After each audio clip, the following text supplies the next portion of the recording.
You are the goal. You are the way. You are the light. You are the whole. And that is the meaning. You say, you are holy. Osho.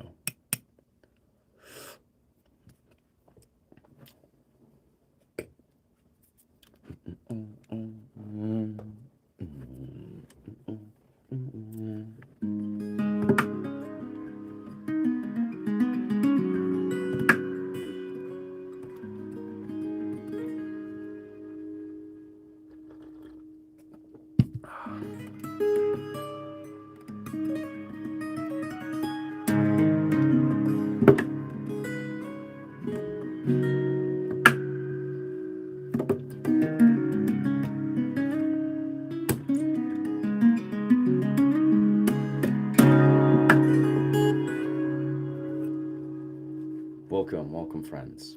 Welcome, Mono. What's good, Alasir? Howdy to you, brother. Howdy.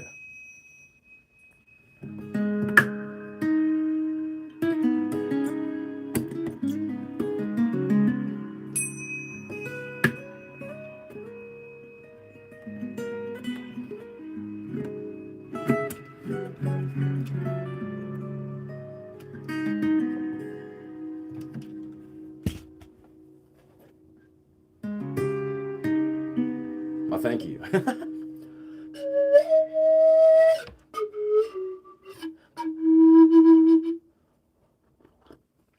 Yeah, this is a showl that I bought about 5, 6 months ago.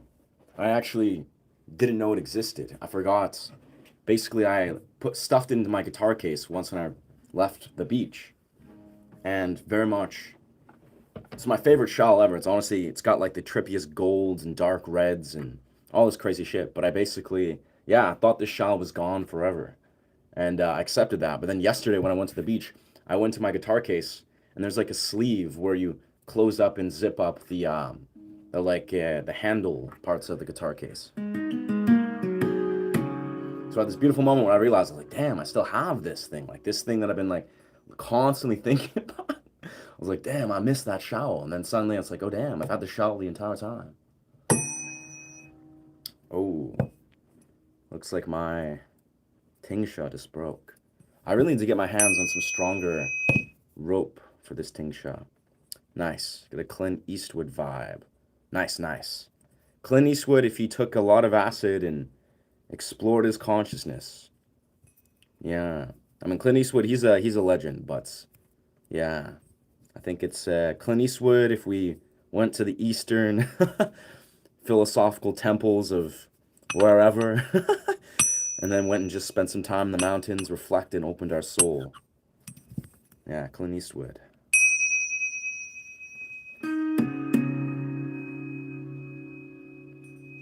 It's kind of short. Oh, yeah, this will. Gotta find myself a proper rope for this piece. Probably just gotta purchase a whole bunch of this rope and just double it up and make it into some. Oh damn! That's so it's so weak. Just snaps.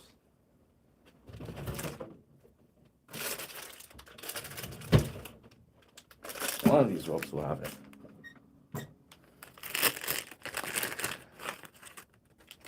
This is probably the rope I want.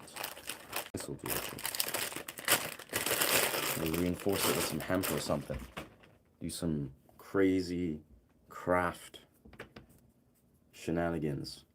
Hello, what's good? Hello, you've got a Clint's? Yes. Hello there, you've been an active streamer. I was here yesterday also. Very nice. Yes, sir.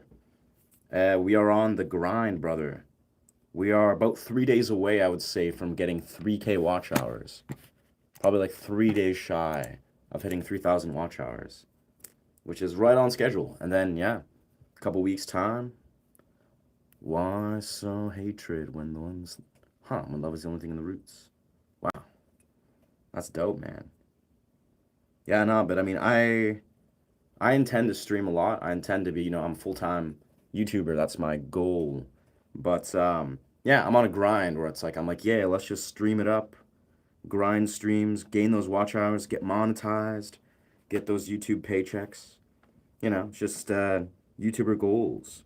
So actually showing up and rocking some streams, doing some music and stuff that I always do and showcasing it to the homies is like, yeah, it's a good flow. I enjoy it. It's like it's very effortless. Like a lot of the stuff, if not all of it, this is just what I do anyways. I wake up, I make music, perform music. So it's like, why not just share it with the world?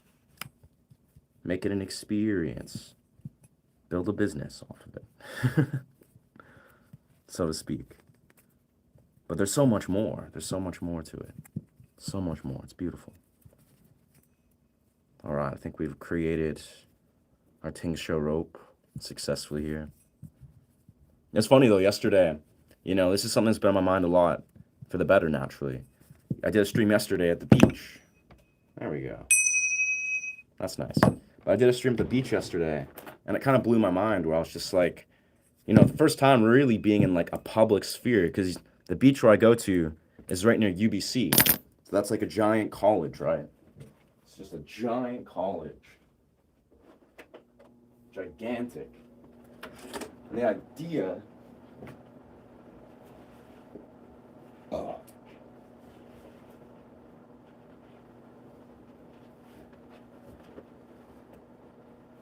There we go. Fuck it. This is the move.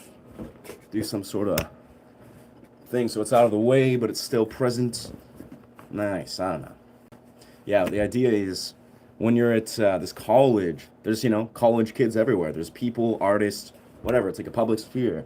And the idea I find is really trippy is, yeah, it's like streaming in public for the first time. It was a weird kind of immersion where it's like, I felt like there was so many instances where, guys and girls that were just chilling on the beach or just like roving, they would see me, just do my live stream. I'm like in my own zone, live streaming, playing pan flute and shit. And I could tell they're either trying to engage or maybe they're just looking at me like, oh, whoa, what's this weird dude who's roving around speaking to his phone? And maybe they're familiar with what streamers are. I don't know.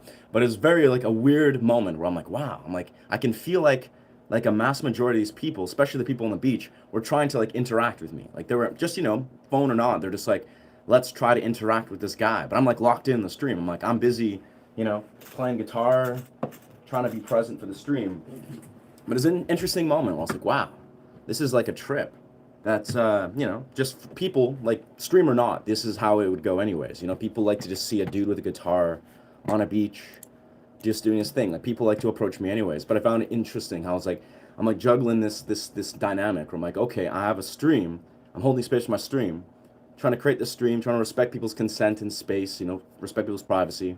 But also I can sense that a lot of these people, they're like coming up to me and talking to me and like giving me eye contact and like trying to like almost like get my attention. I'm just kind of like trying to not like trying to keep myself focused. But it's interesting. It's basically what I'm speaking to is, as a YouTuber, streamer, whatever, even just as a person, artist, you're kind of rocking this dance. It's like a social dance.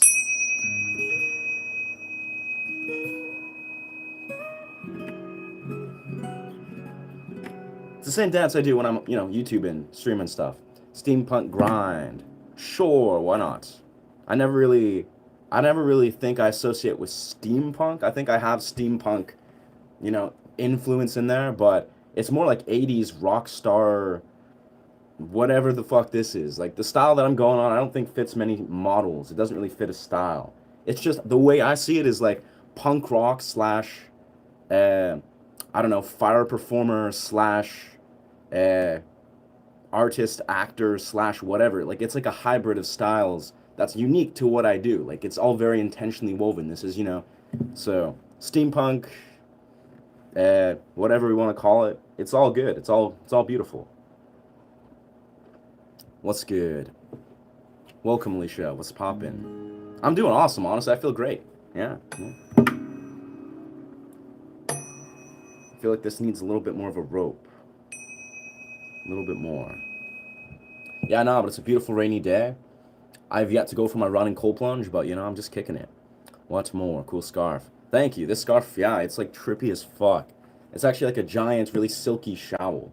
Has like these trippy reds, all these golds and reds. I don't know. It's a rare color palette. I honestly bought it a long time ago. thought I lost it. Like I genuinely was like, oh damn, it's gone forever. And I was kind of depressed. But then I realized, yeah, that I had it all along. It was stuffed in my guitar case. And it somehow I just forgot about it. And then here we are. I found it yesterday and got this like huge dopamine rush where I was just like, yes! I was like, I got this thing again. And that's great because this scarf is like really good when you're just chilling on a beach. Because it's basically like it's like a beach, you know, thing you can lie on. It's like a tapestry, but it's also a shawl. You can also wear it instead of a shirt. It's like it's just awesome. It's very comfortable.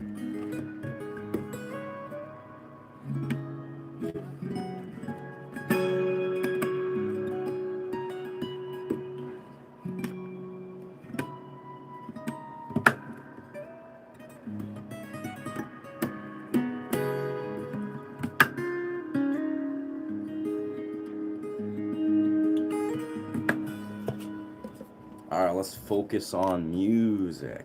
I mean, much more Rosen for that.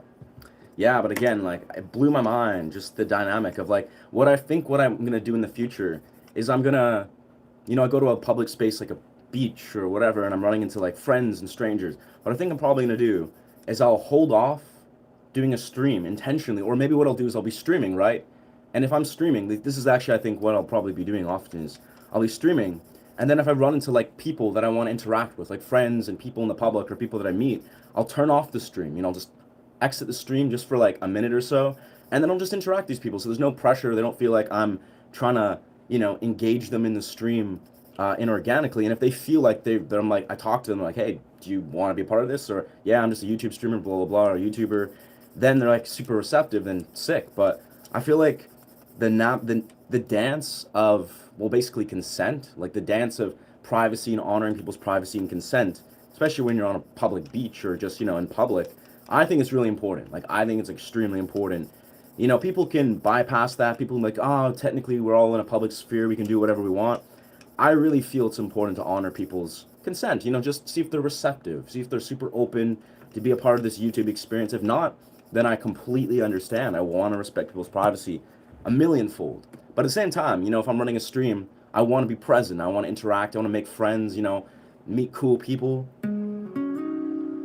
and, you know, have it all flow.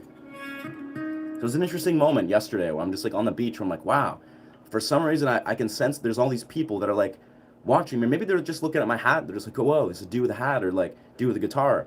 But it's interesting how I could sense a lot of them. They're like they're trying to engage me. They're trying to interact with me. And I'm sitting there on the stream. I'm like, you know, I'm like awkward. I'm like, huh, I'm on a stream. I'm trying to make this stream about the stream. But also these human beings in the real world are just trying to, you know, do what human beings do. It's great. It's a win-win. Everyone's just vibing.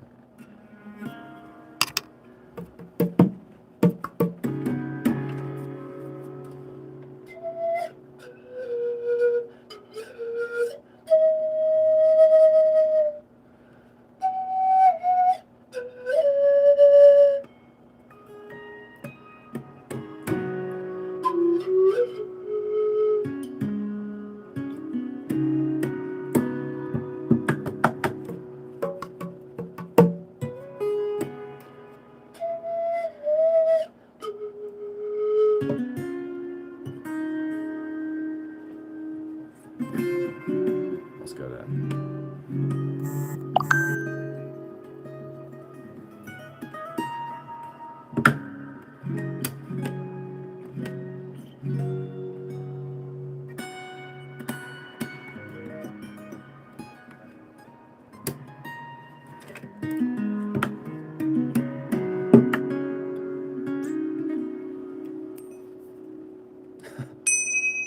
This thing's just so short. It's so short within that. Be a different experience for different people. Can't determine what I should do. Mm-hmm. Sure. What's good, genius? What's good, brother? I'm still at work and I want to yell swear words to my boss for me. That's negatory. But I appreciate you. I appreciate you desiring to share that, brother. Sounds like you should regain your agency. Nice. Stinky farter. Interesting. It's so funny to hear, you know, codename Stinky Farter trying to be offering some unsolicited advice about agency. That's cool, brother. regain your agency. Please elaborate how I should regain my agency. Like, please, brother, give me some more, hit me with some more unsolicited advice. Stinky farter. Like, please, brother, hit me with that beautiful unsolicited advice about how I should regain my agency. Go. Bang.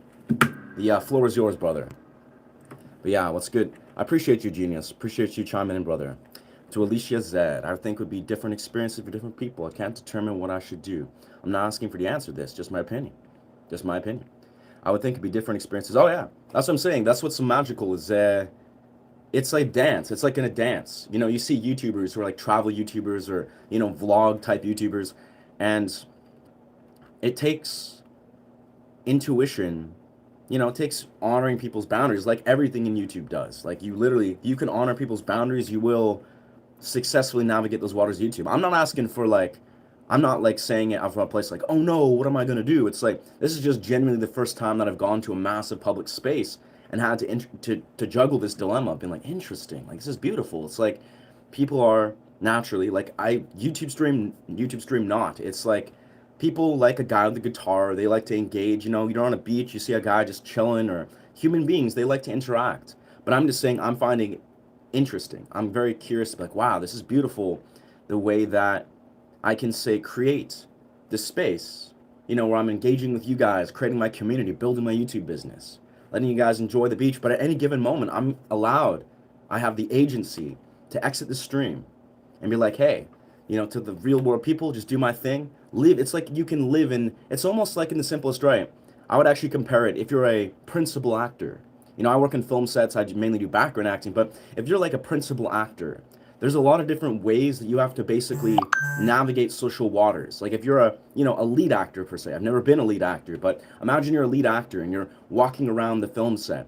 There's very specific social dynamics where you have to focus on being professional. Like you got to focus on your lines. You got to memorize your lines. You got to, you know, build rapport with your supporting actors. You got to build rapport with the director. You got to focus on a lot of things. But at the same time, you're just a human being, right? You're allowed to drop, you know, all the professional thing, and you're allowed to be like, oh, thank you, producers. Like, thank you, Crafty. Thank you, you know, background. You got to like navigate that nuanced social dynamic of being professional, but also realizing how you can hold space for yourself, you know, as a casual individual. So I think it's weirdly enough, I see it as a very similar parallel, and I work in the film industry, so I can see the exact echo of it, where being a YouTube streamer in a public space is similar to the professionalism that you can navigate on a film set if you have a big role, like you're like a core member. Can I play something? Nice. Cheers. Okay. Don't be afraid of calling racist. I don't think I've ever in my life been afraid of being calling racist, but thank you, I suppose, for I don't know if it's a backhanded compliment, but thank you for delivering your whatever that is, brother, to common sense. I honestly, brother, I've actually never been called a racist. Not never, but like very, very, very rarely. People like to throw out random, weird, unhinged slurs, but I'm very good at navigating those waters. I've obviously been a YouTuber, you know, for some time now, for 6, 7 months. It's not that long, but I know how to deal with people. But I don't know. I personally, I don't know if you're just trying to, you know, lay out your truth to common sense that left us. Like, I think you're probably sincere, right? You're just like, hey, you know, practice self-awareness. If people project negativity onto you, don't take it personally. I hear that loud and clear, brother. But yeah, I don't know. Point blank, I love all races. I don't judge people. Like, I don't categorize people or discriminate people. I just haven't. I've never been raised that way. Hell, my best friend as a 5-year-old was a Korean kid. Like, my best friend in the world for like 5, 6 years was this really dope, hilarious Korean kid. And I don't know, he was like, that's what made me feel enamored with other cultures, with the Korean culture particularly, which was a interesting immersion. But I'll be perfectly honest, I love all cultures and races. Like, I just do. It's not like I don't have to pretend to give a shit if people try to say something that was racist, because there's nothing to do with me. I don't literally, like, on a genuine sense, I don't discriminate. I don't pass prejudice.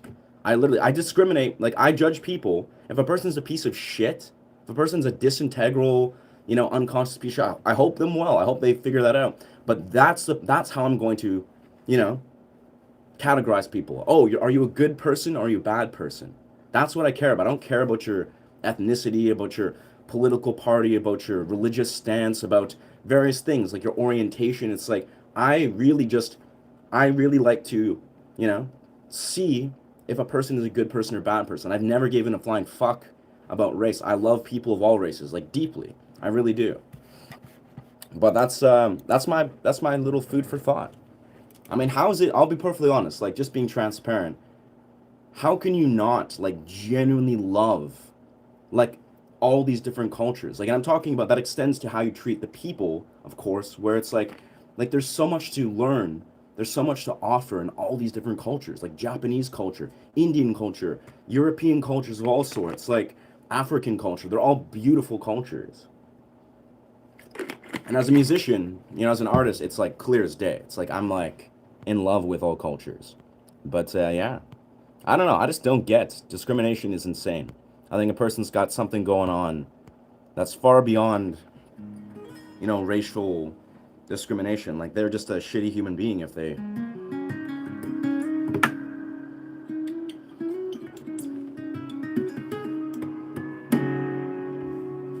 But c'est la vie.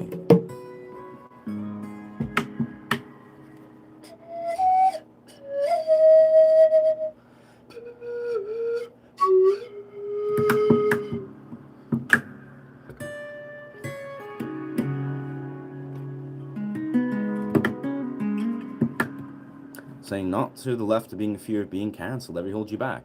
Yeah, that is the good thought. That's the reality. Is I agree with the sentiment. Like homie's saying, don't be afraid of people's negative projections, and you will succeed. Which, yeah, honestly, I haven't even had to inorganically force that stance. I don't give a flying fuck what if people are negative projections. This is not just about. I've only been a YouTuber for like 8 months. That's how I live my life always. Like I proudly stand for what we can call integrity or whatever. It's like I don't, I believe again. I believe in good people are decent. I believe people being a good person, whatever navigates you, whatever embodies that magic. If a person's a bad person, also I'm not gonna sugarcoat or try to bias versus against a person. It's just I don't know.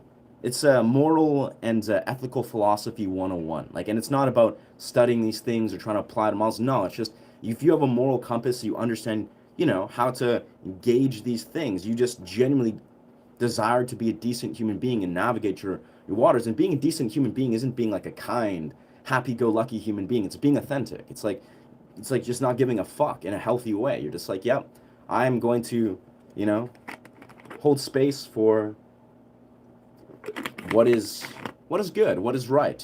Again, that's like ancient what's it called? Aristotelian and like Socrates type philosophy. It's like ancient philosophers. They literally spent so much of their life studying what is good. It's getting kind of warm in here, truthfully. I think wearing all this clothing is it's playing a role.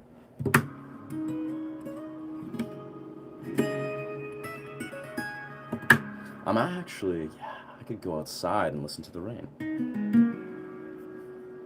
But I hope that makes sense. I speak openly on this channel where I'm a very strong advocate of basically just developing a philosophical context, like learning to think openly and critically. That's it.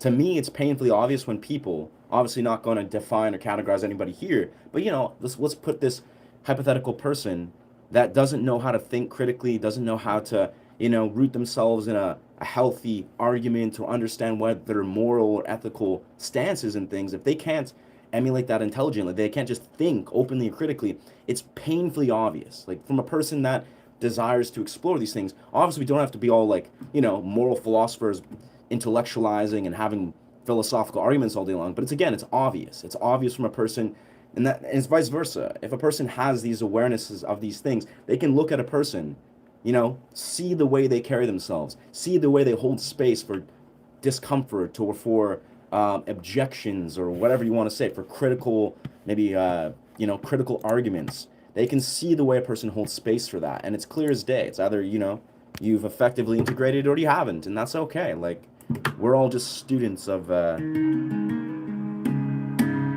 mind, but I don't know. It's great stuff. It's great stuff. Nice. Just play, no taking. No taking, hey? Manifesting. Beautiful. I used to be prescribed meth by a psychiatrist for ADHD. Unfortunately, that's a sad parallel, friend. He's got a new hat. I mean, it's been here for 2 weeks, brother, but it's a pretty good hat, yeah. It's been around for a while, brother. Nice. I love this, man. I love this. I love you guys, man. Especially you guys that are projecting all this negative bullocks. Like, you guys make my day. Like, genuinely, it's like I get to roast you guys and filter, whatever bullocks members of this community that are here. Like, you're sending yourself, you're revealing your hand and letting it make it easy for me to now permanently, send you on your way. You can go find your, as I like to say, your AI brain rot slop. Like, that's what you're here for, those that are saying some ignorant nonsense. Like, that's cool, brother. You can't all be a part of this target audience, or can't be my target audience. So thank you to the homie, I forgot his name, but I just, sent him out from his hate speech. And then we got Ludwig. Man, you got a great name, Ludwig, but also you've lost common rights. Achievement unlocked, because you're probably a gamer or some sort of, compulsive, autonomous, whatever. Achievement unlocked. Big gold banner. Imagine this. 24-hour. Actually, I removed your comments permanently. So you've lost your comment chats rights permanently. Congratulations, friend. I'm really proud of you. Really proud. We're proud. W's in the chat to these, to the homies unlocking these permanent, permanent loss of their chat rights. I'm tripping on words here. Interesting. I was on narcolepsy. Interesting, Max. And they used it instead of Adderall. I was on narcolepsy and they used it instead of Adderall. Well, thank you for sharing, dog. I mean, I don't know. I'm a student of health science. I've been studying health science, informally. Also some study, of course, in college, but it's not that useful in college. Like the classes you take for health science, kind of rudimentary as fuck. But if you ever study nootropics, you come across cholinergics or things like phenibut and what are they called? Yeah, phenibut, and there's like a few other weird cholinergic type of things that are actually created for narcolepsy. Maybe look into those types of nootropics. I honestly think it's more about understanding how to listen to your body and your mind. Basically, be a student of your neurochemistry if you want to dial in nootropics or supplements. But yeah, bro, Adderall is a bit of a stretch. Like, let's be real here. Adderall is a bit of a stretch. Hold space is such a phrase. Wow. We got some real characters. I love it. Like the YouTube algorithm, he's making it. You think about it, right? It's like I'm on the quest to build a YouTube channel, a community, of course. You guys, you're the audience. You're the random, wilderness of YouTube land that's here to check it out, to find your whatever you're seeking. And when you're revealing how, cringe and unhinged and triggered or whatever you want to call what's going on here, with people saying hate speech, homies saying blah, blah, blah, blah, blah, but some really some garbage opinions here. Like, not to everyone, you can speak your truth. You have free will. I'm happy to hold space. And yes, that's what homie was saying, hold space. He doesn't like psychological terms. That's cool, brother. We're not a psychiatrist here. We're not going to be your, your pocket psychiatrist, but let's say things as they are. Let's use words as we desire to in the right context. So I'm glad you can learn, you can learn here today what hold space means. See it used in the proper context. That's cost you your chat rights permanently. So goodbye. Thank you for being here. Yeah, so we've been filtering out some of the comments for, people just like to...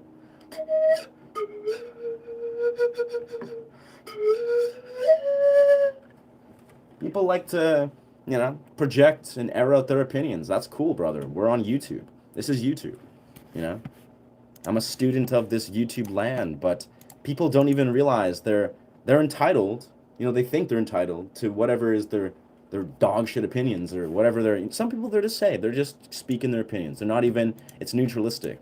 But they do realize that it takes me a fraction of a second. Your chat rights are gone. You're basically permanently banned from this channel. Like in a sense where you can sit here and watch and listen and observe, maybe learn a thing or two about music or philosophy, or, just engage in the comments, but you can't comment anymore. Because, you've made the executive decision to say some unhinged shit.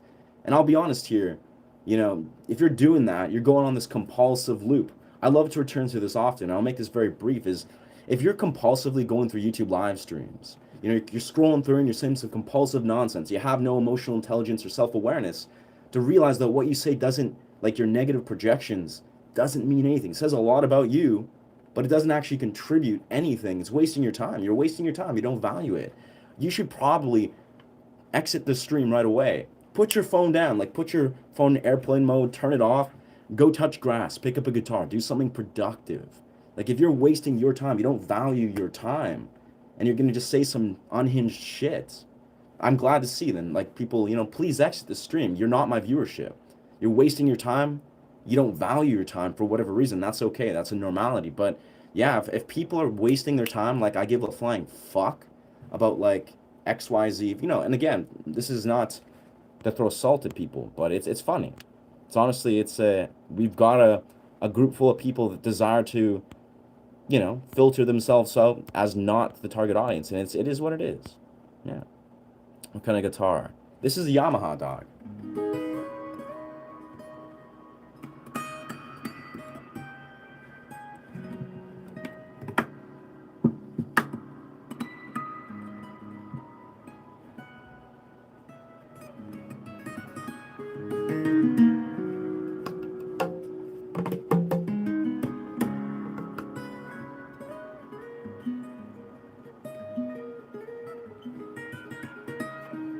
G sharp, man. G sharp is magic.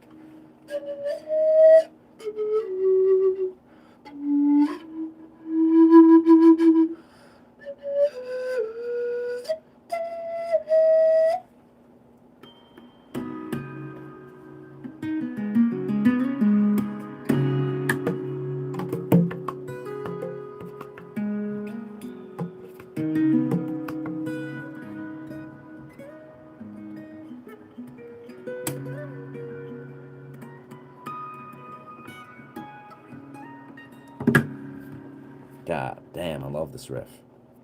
Yes, Scarf. Thank you, brother. Appreciate you being here, Beast. Yeah, I'm projecting the insecurities. Why don't you? Yeah, bro. They're again. We're all learning here together as we do. Whether we're talking about philosophies, I'm talking about trying to teach guitar or hold space for whatever, right? But yeah, people will reveal their insecurities. They'll reveal, how much they devalue their time. They'll reveal blah blah blah XYZ. It is what it is. We're in a YouTube public sphere, right? We're YouTube wilderness, right? And I find it entertaining. Like, I don't take any of these things personally. Like, if a person's saying, like, blah, blah, blah, blah, hate speech, or blah, blah, blah, blah, blah, about this or that, who knows? Like, people are free to say whatever they want. And it says everything about them, and that's okay. And for me, again, I love it. I love it all day long. It's making it so easy. Because, YouTube is billions of people, I think. I don't know. I'm assuming it's billions. Lots. They're flowing through. And it makes it so easy. I'm like, word, beautiful. Another person that is not aligning with this channel values. They're not my viewer. Waste of space in this, in this stream. And it makes it beautiful. That's a really easy way to me. Like, they said some nonsense, and I get to be like, hey, friend, here's some accountability that you so deeply desire. And then I send them on their way. And again, they'll go find their AI slop, brain rot nonsense that they desire so deeply. We're going to have a laugh, and then we'll keep on playing music. All the same. Yeah. Sounds like a condescending know-it-all hippie teacher. Aw, man, I love this guy. No, brother, to Travis in Florida. Sucks, bro. I'm sure you wanted to hear music. Maybe you're a musician, maybe you're not. I'm here to teach music, talk, hold space for a community. This is a YouTube channel, if you didn't know Travis in Florida. I gotta say, Florida seems dope as fuck, but you are not doing any service, or you're doing a disservice to Florida, I would say. Respectively. But the reality is, brother, no, I'm growing a YouTube channel here, brother. So I'm allowed to speak my authentic truth. It's actually deeply relevant. But thank you for, showing your inability to properly communicate, wino blocking. Bro, you're allowed to leave at any given second. The fact that you're so, I don't know how to express it. You think you're so entitled to people's energy to be like, hey, bro, like, why are you blabbing and giving some hippie teach or speech. I'm not doing shit, bro. I'm growing a YouTube channel. If you've ever tried, you gotta have boundaries. Hell, the fact that you're saying that what I'm saying is somehow some hippie teaching nonsense, brother, that's embarrassing. Learn to communicate. Learn to honor people's boundaries. Learn to honor boundaries in your real life. Like, come on, man. Anyways.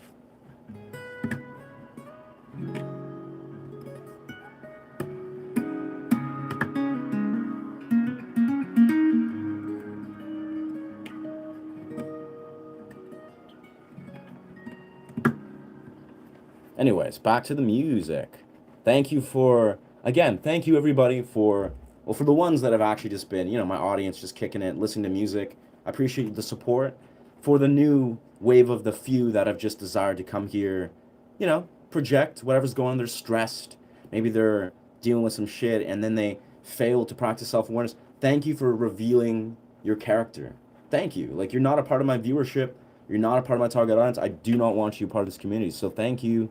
Thank you, thank you. Goodbye. Yeah. I mean, it is what it is. Like, again, I'm not gonna invest. Wow, that's crazy. I'm dying from stage 4.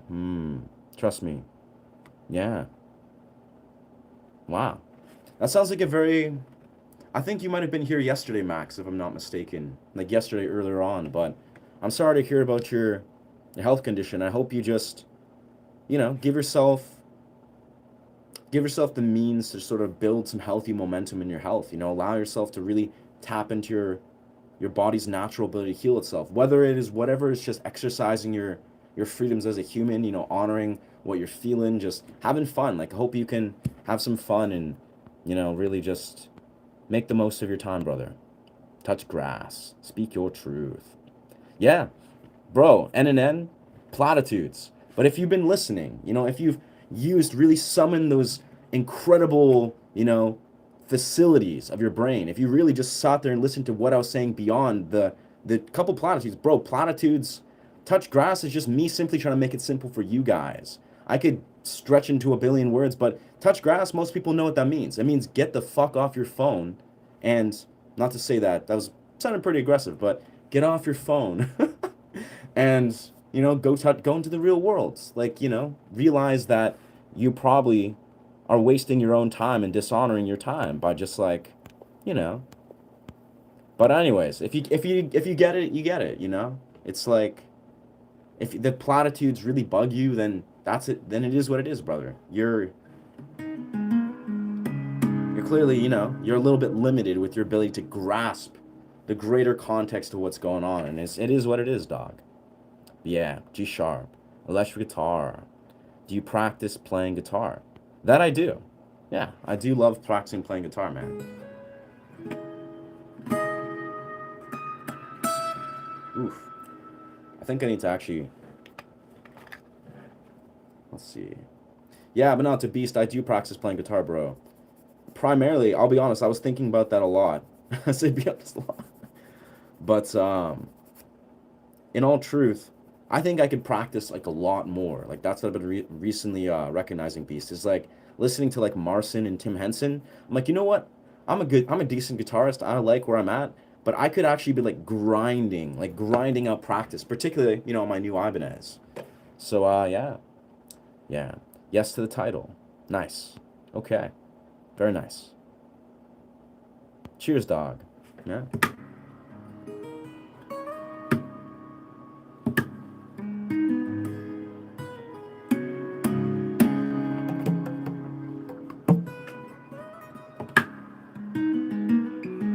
Now it's been 39 minutes. Not very long.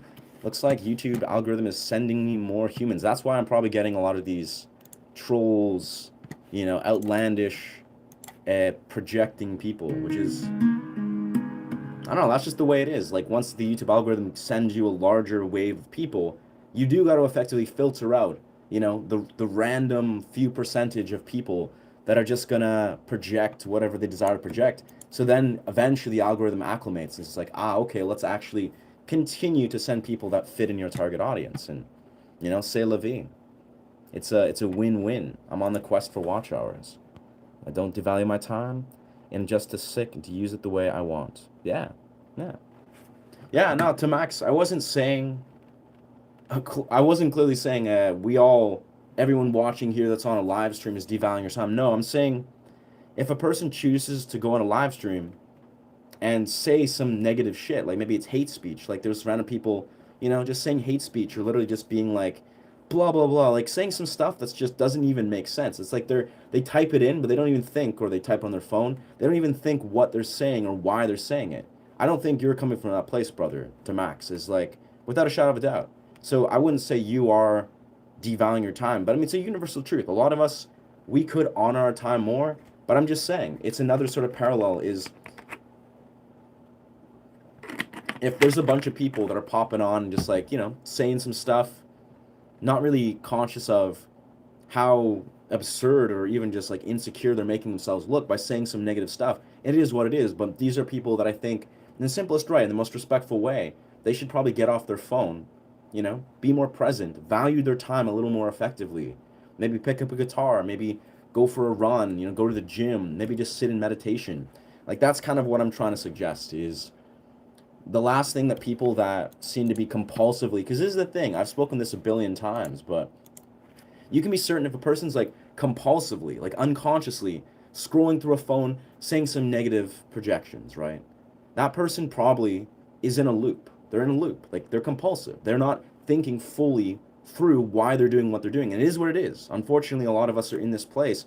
Some of us were succumbing to stress or, negative emotions. And the reality is what I'm saying is those are people that more than ever should get off their phones. Like really, it's like they're almost like on a loop where the last thing they need to do is constantly just scroll through a YouTube stream and type whatever nonsense comes to mind.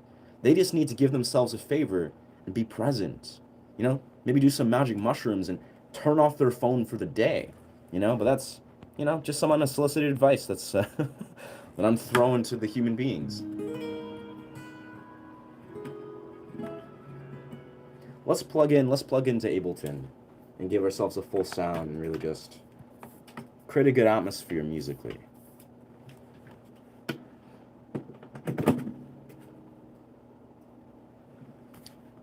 It's 12:31. Interesting.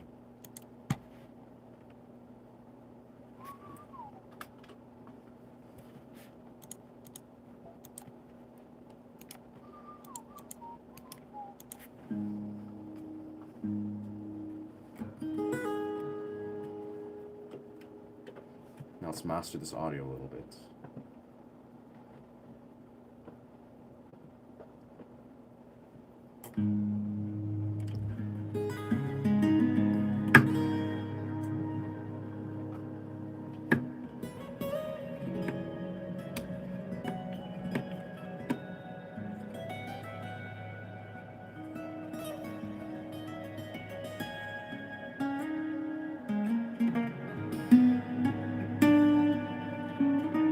That's the wrong key.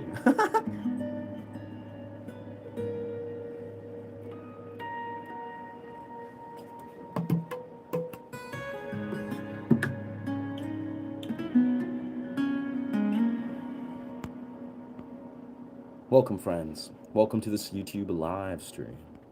Yeah. It's hard to just do music. Yeah, no. Yeah. Well, it's cool. It's like if people, yeah, I've beat this my point to death, but if people, hey, I get it. People are going through stressors.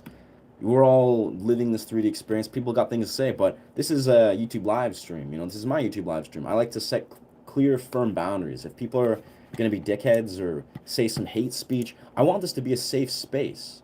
Like, in a safe space where people can speak the truth, absolutely, but I don't want to enable trolls or people that don't align with this community values. For me, this is not even, it's not a personal endeavor to me or to them. It's like, friend, here's your lesson of boundaries 101, because clearly you didn't learn this in the real world. You haven't really been paying attention how to actually effectively navigate boundaries on your time, blah blah blah. But I appreciate that, Richard. I appreciate that, brother.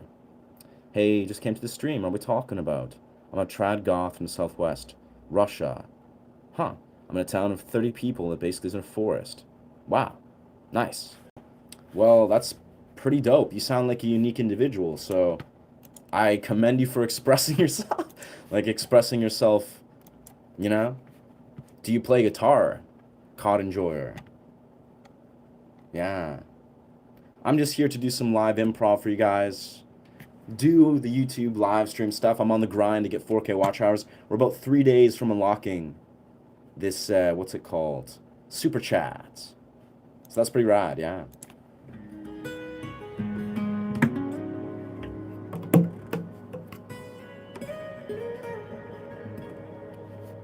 Nice.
Nice.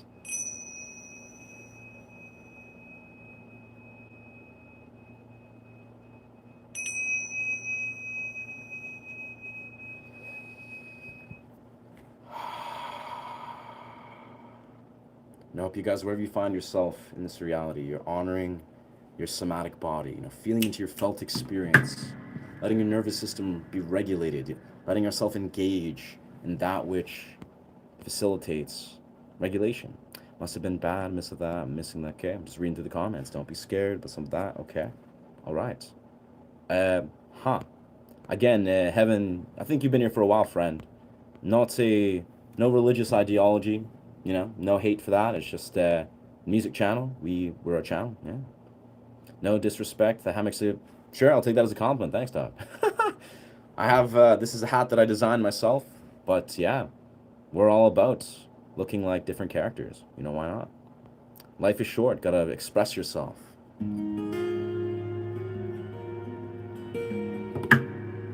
I just joined, and the greater context of what is going on isn't immediately evident. Wow. Well, I mean, you're on a live stream. You chose to join this live stream. Stairway. I do not know how to perform Stairway. Michael Hedges' inspiration for you. I've listened to Michael Hedges, but Andy McKee is a core inspiration, and John Gomm, and Grayson Earhart, and I would say also Estas Ton. Those are all core inspirations. And I think Michael Hedges inspires Andy McKee, from what I understand. So, yeah, you're more of a cosplayer than guitar player. Wow. I've never cosplayed in my life, dog. This is literally my everyday attire, like genuinely. So, thank you for sharing. Thank you for sharing. You're clearly have something going on, bro. You're obsessed with, people who are cosplayers. You're deeper in that community than me, Mountain, but take 30 minutes. Take 30 minutes, brother, to think about, why you're so fixated on cosplayers or guitar players and how they identify. I don't know, brother. Never been into cosplay. Never in my life. I just wear clothing that I've been wearing for a long time. I've been a guitarist for 17 years. Don't know what to tell you, dog.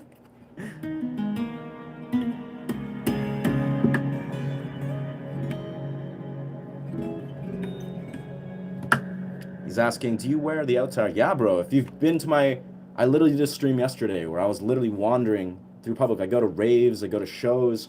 When I go to my partner's house, I dress the exact same way. You know, sometimes I have the hat where I take it off and then I just rock this part where I have it like chilling on me here. Like I tie it because it has like a little tie just for convenience. Because, you know, it's like you can't always have a hat. But dead ass, yeah. Maxwell finds ways. Okay. How behind am I in this? Let's see. How behind? Oh, damn, I'm pretty behind. Let's get caught up, friends. So I watch this while I'm at work, and I do value my time honestly. Some positive shit to say. Yeah, yeah. No, I mean, I don't know where if the lost in translation, maybe I'm missing context of the dialogue or the monologues. But yeah, I'm not saying at all that people on YouTube live streams don't, like, honestly, you're my audience. I don't want to, I genuinely feel like I understand, I get it. Like, people desire something to consume content. I consume YouTube. I like YouTube. I don't go on streams, but I love YouTube as a whole, the community. It's why I desire to be a YouTuber. I'm definitely not saying that people don't value their time. You know, if you're just chilling on your phone, going on YouTube, that's not what I'm saying. I'm saying if a person desires, they make the executive decision to hop on a YouTube stream, you know, go into public sphere and say some ignorant projection, some negative projection. Like, you know, they're saying something like blah, blah, blah, hate speech, or blah, blah, blah, like some sort of weird negative stance, then that person surely does not value their time. Now, we all, unfortunately, don't value our time to some degree. You know, Bruce Lee says it's like, you know, if you love life, value your time because time is what life is made of, or something like that. We all, you know, could learn in a very like neutralistic way to honor our time more in depthly. But I'm saying is, I'm just making that clear, blatant, you know, assumption, I guess, that yeah, if a person comes on here and they're saying some negative stuff, they're a guy or a girl or whatever, mostly men probably, that just don't value their time. And that sucks, bro. I don't think anyone here, if you're like chilling here, you made the intention to chill here and you just want to hold space, listen to music, I think that's an amazing use of your time. You know, trying to gain inspiration, trying to learn about guitar, trying to open your perspective and, you know, reflect some beautiful philosophical perspectives. That's magic. Yeah. But you're just talking about my question. I think I did answer your question, Alicia, a while back. Yeah.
Sweet. Sweet. Yeah, I don't know. Maybe repeat your question. I think I answered it, but if you're not there, then yeah. This is different. Thank you. This is my style. If not, no worries. I did answer your question a while back, but yeah. Damn, Nick is expressing to the world that he smokes drugs. Thank you for sharing your truth, brother. I hope you don't do that. I hope you figure your life out. Do you ever watch other streams and just make them? Also, it's April 1st, you know that. April to the Anything wrong with the actual DSH? Huh. No, I never watch other streams, actually. Yeah. Yeah. Joshua, my bad. I'm so confused. I don't know what homie's saying. He's asking, referring, or he's requesting a song, I'm assuming.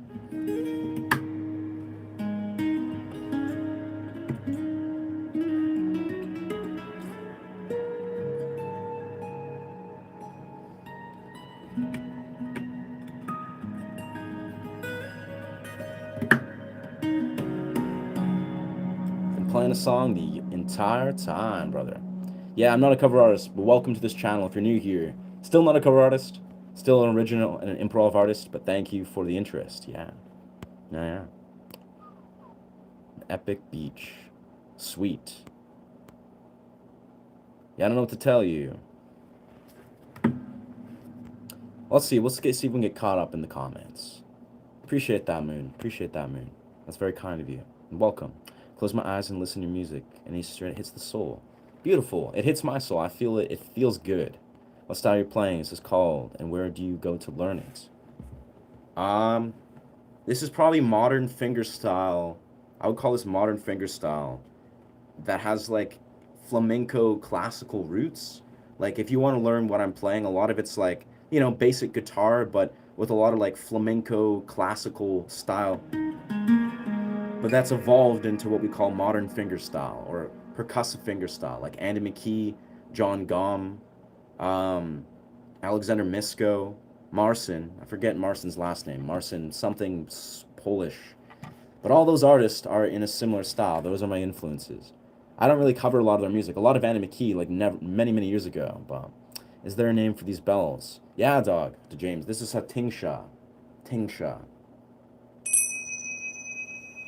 It's like a ceremonial bell, usually for monasteries or like yogic practice. Like, the people will strike them usually between meditation sessions or like, between different intervals. Yeah. Let's see if I'm almost caught up. If you don't know where you're going, you'll never know when you get there. Interesting. Sure. Thank you for sharing. Sick. Thanks, Joshua. Appreciate you, brother. Am I a dad? I'm not a dad. No. So that. Alicia, such a small town. Rave and raves. Do we swear your hair? Huh. No. What? I don't know half the time how to respond lead healing. I feel like it's like you're very apt to run on sentences, and I'm all about the passion to share your truth, brother. A lot of run on sentences. Yeah.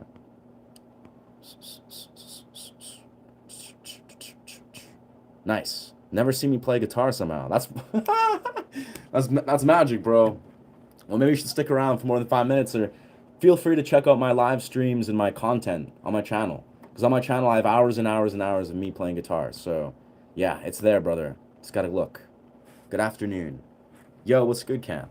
Randall.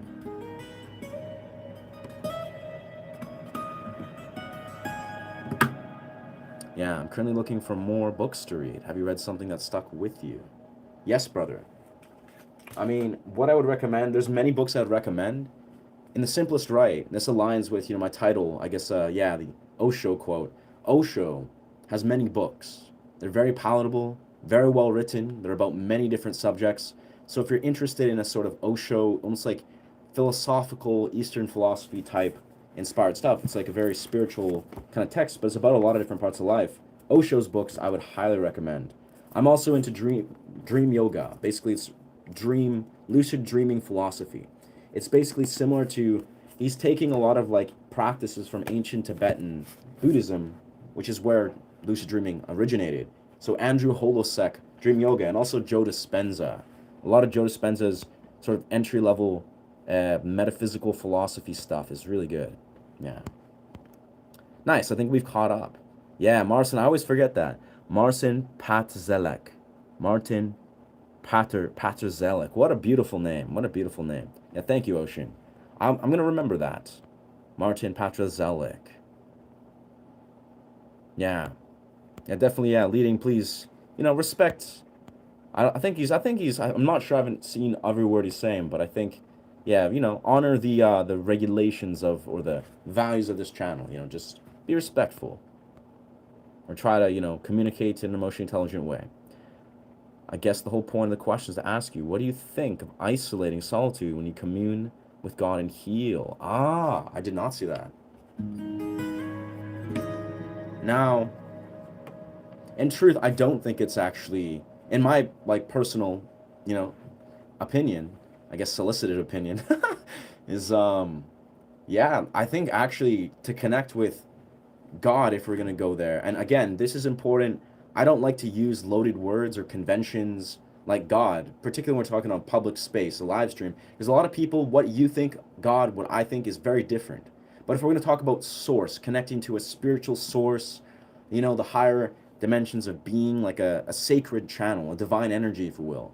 If we're going to say that is God, and if that's, yeah, about your spiritual path, and is healing you, I must say that yes, solitude is a profound component to connecting with these things. It's not just about solitude, it's about solitude with powerful intention to go deep within and honor your solitude, your presence, yourself. It's all basically self-love. Like, I'll be perfectly honest, the path to healing and spirituality or spiritual growth or whatever, I think a lot has to do with just simply attaining clarity. It's literally like your core goal of trying to spiritually awaken or open yourself is to try to be clear. It's to see with clarity, see through the illusions of this world with clarity. And how you achieve that often is, yes, by sitting with yourself, by stripping away all the delusions or illusions of this world, of how we associate, maybe people of this or that or this sort of stigma. It's simple. It is a really simple thing. Now, to do that is often very difficult for many, for myself, for all of us. Like, I'm a firm believer in what I would like to sometimes call portals, or I'm also a firm believer of transmuting energy. You transmute energy in portals. Portals are very simple. These are like something like the guitar, something like, say, dancing, something like maybe, I don't know, holding space for yourself and philosophizing, something like maybe when you have an intentional lover that has like a healthy, aligned connection. Humans are portals. Things like creative expressions are portals. Now, these are all things I really genuinely believe. If you're on the quest to integrate yourself, to find clarity in this world, to understand who you are beyond this cultural identity of self, you need to do so by learning to go deep within yourself and basically find yourself in stillness, and find yourself by, just learning to almost have a repertoire of things that give you clarity and transmute raw energy. So basically, the simplest I'm saying a lot of words here. It's like if you have something like a practice like guitar and you spiritually connect to it, or maybe you spiritually connect through poetry, spoken word, or maybe you spiritually connect from, I don't know, dancing in the forest, which is very spiritual. But it's like whatever you find, it's like the more you have the ability to constantly connect with a presence, which is your presence, is a sacred presence, which is in solitude, which is in your solitude. Yes, you can bring this to a community space. Yes, you can transmute energy with other people in time, but it all starts with you. It all starts again with the clarity that you perceive in yourself, the love that you hold for yourself, which is all synonymous with all of this. So in the simplest I think the difference between someone who is spiritually healed is someone who has tools to enter presence, to enter these portals. I say this not to say I'm the most spiritually healed person in the world. I think I'm getting there. I'm getting to a good place. I love where my life's at. I love the way my mind thinks. I love the people I attract. I love the community I can attract in the real world. I love my ability to be myself. But what I'm simply saying is the thing that separates this person that's maybe deeply unconscious, they're just suffering under the weight of the world and all these misconceptions, they don't have clarity, is they don't understand themselves. And how you understand yourself is again, having these tools. If you fill your tool belt, so to speak, you say play guitar, or if you maybe play a flute, or maybe you sing, maybe you slip into dance, flow states. And again, a lot of what I speak on this channel is I speak of improv, right? I'm a very massive advocate. I teach improv. I talk about it all the time. I think improvisation, wow, air is very dry. I think improvisation is basically like a sacred channel. It's a sacred way to connect to the flow state, if you will, like neurologically. The state of being like, if I'm improvising,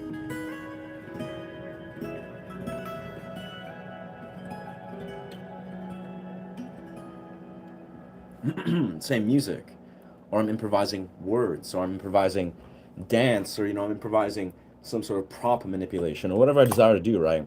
Improvising acting, or whatever you choose to do.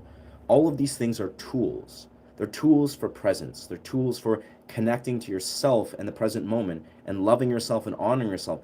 That is what I feel translates into some sort of spiritual context. So, yeah. So, what do I think of isolating? So, yeah, if isolation is deeply intentional, you're honoring your solitary presence, you're loving your presence with, the ability to explore, express, and just do these simple primal human things, then that can translate. That can connect you to some sort of divine energy. It has in my life over and over. That's what the whole cornerstone of this channel. Ashe is a word that flowed through in a very organic way. But the whole cornerstone of Ashe is basically embodying the spiritual and divine context in music and guitar. And obviously, it's like a sound journey that I create. I do various instrumental things, but it's almost like for me, the last like 3, 4 years, I've somehow just stumbled into the ability to create sound journeys. It's just been really attractive. I've met other musicians. I've seen musicians that do this on a very high tier level, like musicians that basically just connect with the sacred energy of music even further. And for me, I found that attractive. I was like, whoa, this is really cool. Let's pull those threads. And then fast forward 3, 4 years, I create now very ominous, very atmospheric, very beautiful journeys that are often channeled. It's a channel. I'm not trying to create music. Sometimes I am, but I'm creating a sacred context with music. And that's what this channel is often about. And it's not just about guitar or music. You can do this with everything. Yeah.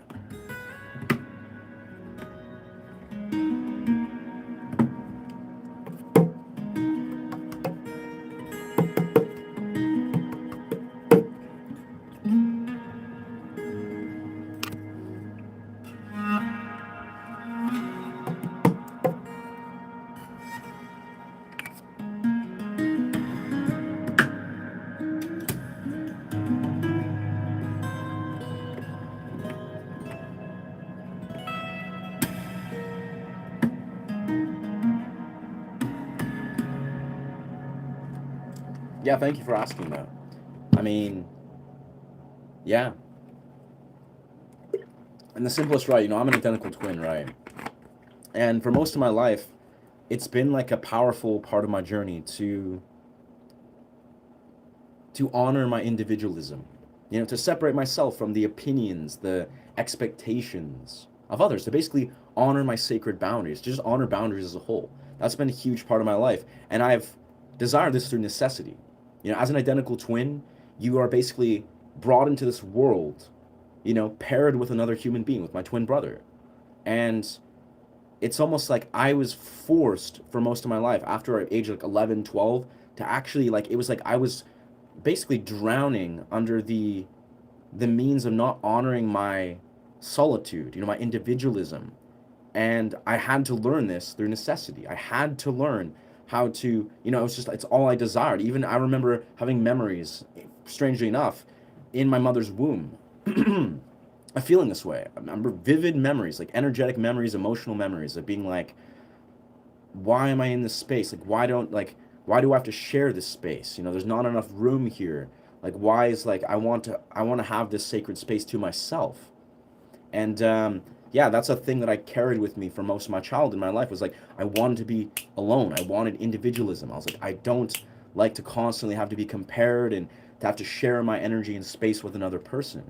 And I think this is when you attain this sacred individualism, you realize that, this ability to connect with your solitude, with honoring it and appreciating it, it is a very spiritual thing. So those are for belly dancers. You're thinking of something else, Steven, but yeah.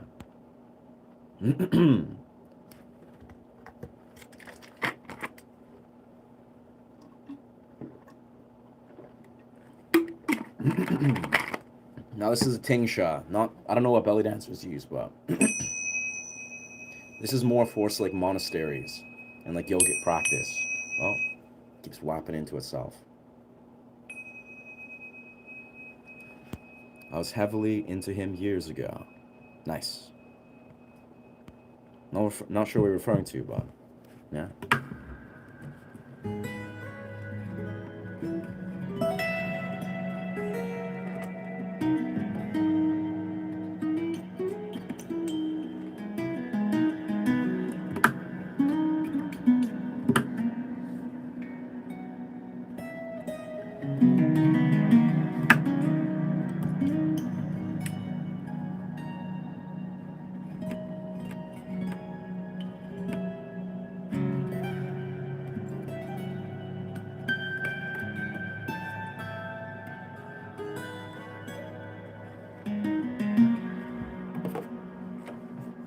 Let's find this angle.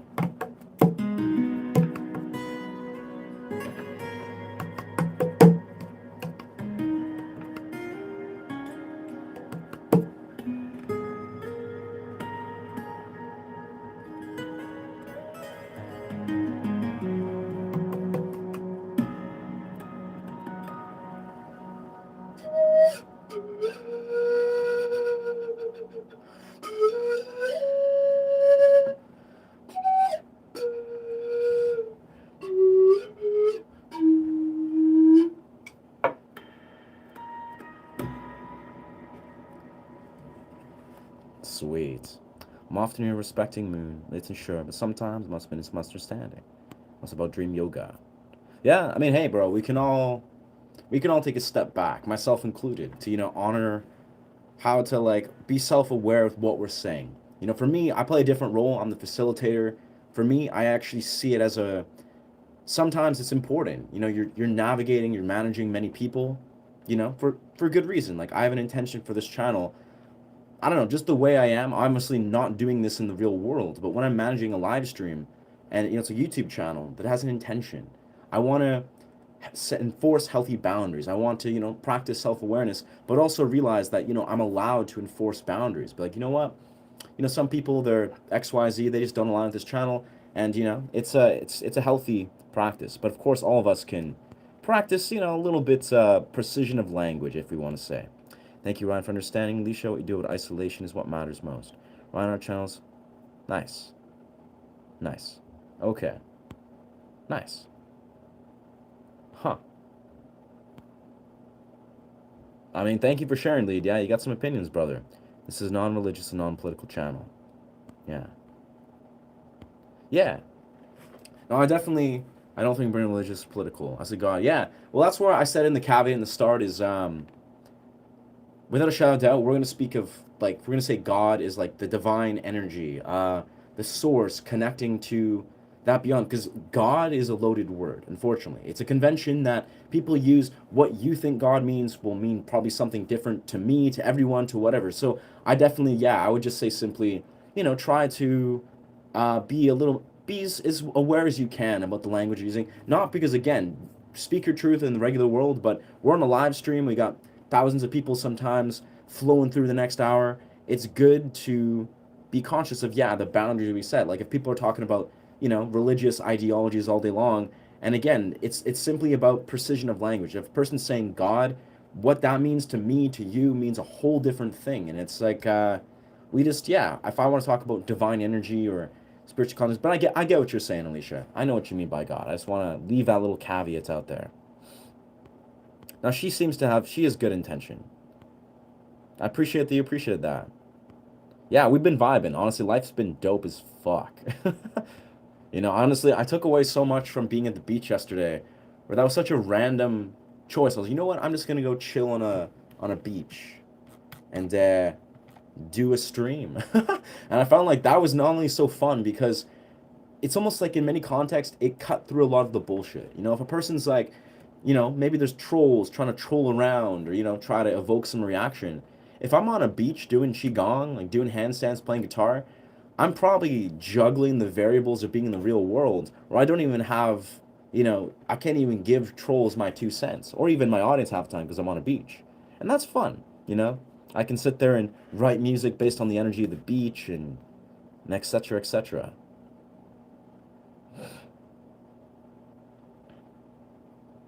What's good, Brazil?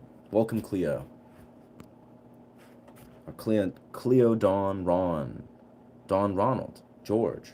Whoa, Fernanda. Damn, that's a lot of names. But blessings from Canada to Brazil, friend. I gotta say, I love Brazil. It seems like a very cool place. Some ethereal tones you play. Thanks, brother. I love my style. I love guitar. Nice. And I appreciate you. Unpackaging this and communicating what you're feeling. But I can speak for myself, Lead Healing. Like I appreciate, yeah. Like I get your intention. Like I know you guys, you guys, my audience, new people flowing through. I get it. Like you got to some degree, you're typing on a phone, or you got limited ability to communicate. So obviously sometimes words get lost in context, and I get the intention of you guys individually. Like I get to some degree. I'm like, you know what? Obviously, I have the the convenience or the leisure of speaking words. You can see the tonality, you can see my micro expressions, and I know you guys have a bit of limited speech sometimes because obviously typing in a phone. But yeah, doesn't seem to mind. Okay, what's with that? No, I loved your question. I loved your question, Alicia. That was a beautiful question.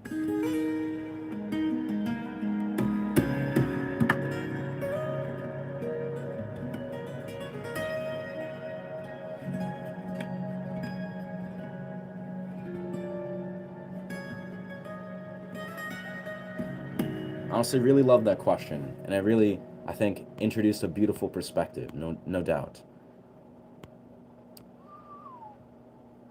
Wicked. That's awesome, dog. Stephen Miller. What kind of music are you into playing, brother? I'm enjoying learning what motivates other musicians. Yeah, honestly, dog. As I kind of spoke to, kind of expanding off what Alicia spoke to or was asking about. For me, I'm very attracted to many different contexts of music. Some days I pick up my Ibanez and I'm shredding, just like playing some like punk metal. That feels good. Some days I'm playing some like silky kind of Astas Ton, like Marcin, Andy McKee-esque music. That feels dope as fuck. Sometimes I'm just, just hitting some chords and just playing some like, and I'm just like belting out vocals, doing some alternative rock. It's like there's so many different ways to achieve expression through music, and sometimes you just gotta let it all out. Like you just be good, like I don't give a fuck, and just like find something new, engage in something new. And for me, for that, a lot of that is I'm very inspired from movie score orchestrations, like Hans Zimmerman. I really appreciate Hans Zimmerman's scores, and of course, movie scores, they're just beautiful as they are. But I'm very attracted to compositions. I'm attracted to like atmospheric, almost cinematic experiences. It makes sense for what I create. But peace out, brother. Good to see you, Ocean. Interesting memory. Belly dancers. Yes, yes. Finger cymbals. Yeah.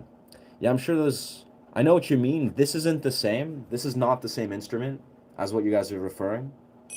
Again, this is a tingsha. Maybe they have a similar, like it's a brass creation. This is a very thick brass bell. You can see the resonance pattern is very unique to that. It's mainly meant for like monasteries, yoga classes. It's like you hear that like at the start of the class, like ting, it'll ring out. I'm like, welcome everyone. We're gonna do a meditation session.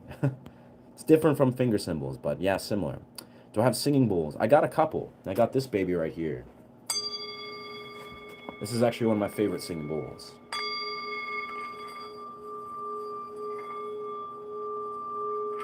I could definitely see myself getting more. But there's a million different sound instruments. I would love to get like a crystal pyramid. Crystal pyramid, electric cello. I got lots of stuff. But sound healing instruments, like there's something very special about them where it's like, especially as a sound healer, they're like toys. They're like fun toys that I can create music with. I actually had this interesting realization yesterday as I was returning from the beach. I was looking up bird whistles. Bird whistles. I don't know if you've ever seen. There's like they're little wooden. There's like Aztec bird whistles. Bird whistles, they basically emulate the sound of a bird. Like you play it, sometimes there's water in it, and it just makes a bird sound. You blow into it, and it sounds like a bird. I'm definitely gonna buy a bunch of bird whistles. Like maybe some eagle, condor ones, some regular like birds, and just take a bunch of bird whistles and just go like do some whatever the fuck they sound like, and they'll just sound so good. It'll just like create natural sounds of birds, and then maybe I'll loop that. I'll do the bird whistle into my guitar and then loop it, as I do with my pan flute. Magic. Yeah. What's good? What's good, OTP? This is a great stream. Thanks for the insights. Yeah, thanks, brother. Thanks for chiming in and what's the word?